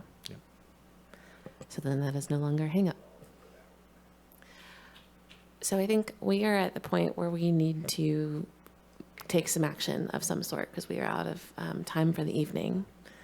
So I would love to hear what the will of the commission is.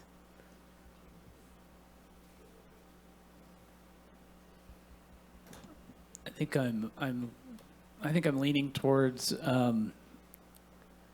hearing an argument for approval, because right now I don't see any findings that I think could sway me from Commissioner Skavdal's point. I think I'm aligned with him as well, but I also find it disappointing. So I am willing to entertain hearing what a justification would be for approving these two. So I guess where would that justification come from beyond the commission? Because staff has already said that they recommend denial. I guess I heard Director Ford say that staff would work on constructing findings that would justify an approval and bring that back. So, Director Ford? Sorry, that was my misunderstanding of where I thought the commission was going.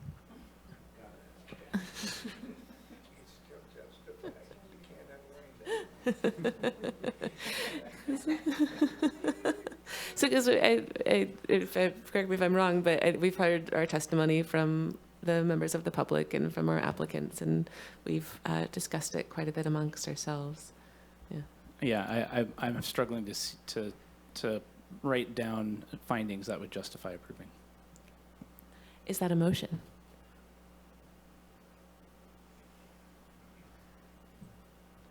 I think it is. I think it is a motion to accept staff's recommendation for denial for both G4 and G5.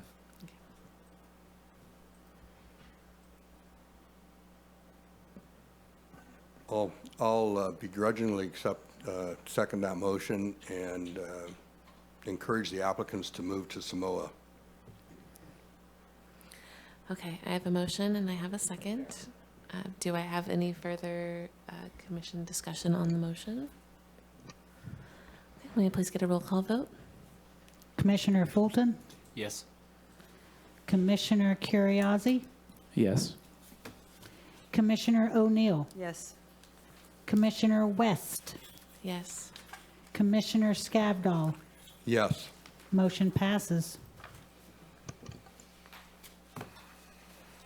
Okay, well, thank you folks for being here tonight and hanging with us through a very late meeting and giving us your testimony. We appreciate you coming. So I'm going to move us along to our last couple of items. Item H, report from planner. Very quick, and just want to say that we put the, what we're calling the public draft out for the Humboldt Bay Area Plan. This is really to begin a public dialogue, which will then really be continued at a workshop with the Planning Commission on July 16th, and then moving to a Planning Commission hearing in September. So I will send you the link to that so you can look at it. Yeah. Thank you. I saw it hit a couple news sites also, so I'm glad to see it out in the public sphere.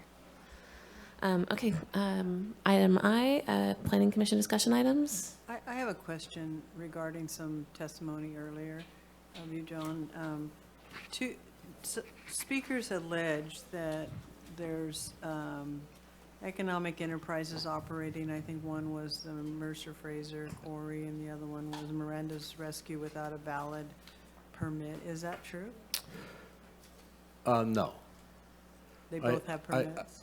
They both have permits. We've spent a lot of time on Miranda's, and if the commission would like, I say this hesitantly, I mean, we'll bring a report back discussing our findings, but you will have a room full of people to do that. I'm not asking for that unless the rest of the commission, I just Yeah. wanted clarification on whether or It's been out of compliance for a long time. We Miranda's? discovered, Miranda's has. We discovered it was out of compliance. We sent them a letter, which is what we always do, to educate the fact that it's out of compliance and action is needed. We gave them the opportunity to sign a compliance agreement that had deadlines, specific deadlines to get things done. As long as they're meeting those deadlines, they'll move ahead towards compliance. If they don't, other things will need to be pursued, such as a suspension and a revocation. But That's the process you're in right now. that's the process we're in right now. The problem with the quarry out in Blocksburg is that there is a road that's very much in dispute, and there is litigation going on there. We do not find the quarry to be in violation of the conditional use permit. And I really want to be careful what I say publicly because of the litigation that's going on. I just was curious because they, you know, I didn't think that you operated. I didn't think you operated that way, and so that's. Thank you. I mean, when he asks, I want to be able to say no. Okay. Okay, Commissioner Curriasi? Thank you. Following up on that, I think the comment we heard was not about the access, but was about environmental concerns, and so their argument was that there were issues around lack of enforcement of environmental conditions. The complaints are related to the road.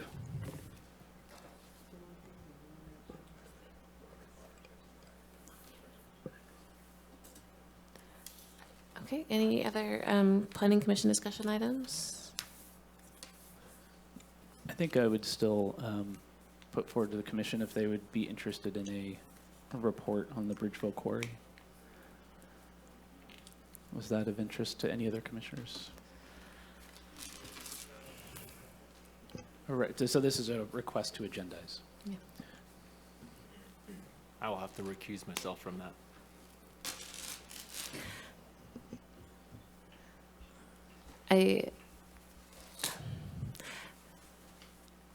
She has shown up to public comment several times and spent quite a bit of time. As much as I know the planning commission or the planning staff has a lot on their plate and this is a sticky one, I could support that because she has spent quite a bit of time trying to get heard more publicly and yeah. Do we need to vote on, or what is the process for that? If you give us a consensus to bring it back as a report item, we'll do that.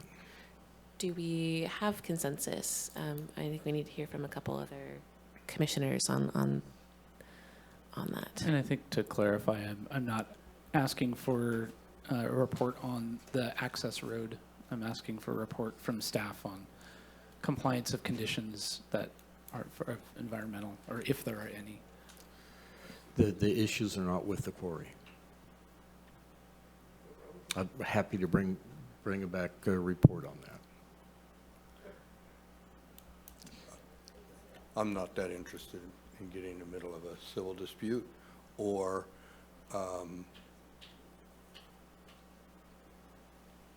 starting to get into position of directing staff on how to administer permit compliance. I'm not interested either. I just wanted just assurance that you're doing your job. You said you were, so. So where does that feedback leave you guys? With a 2-1. That's what I thought, but I'm not sure what that means in terms of It usually action. means nothing. Okay. So if you want to bring it up when you have more people here, that's fine. If you want to come in and talk about it, I'm happy to do that with you. Mm-hmm. Thank you. Okay, I'm going to go ahead and wrap us up. So it's late. We're going to go ahead and adjourn and meet again on June 18th at 6 o'clock.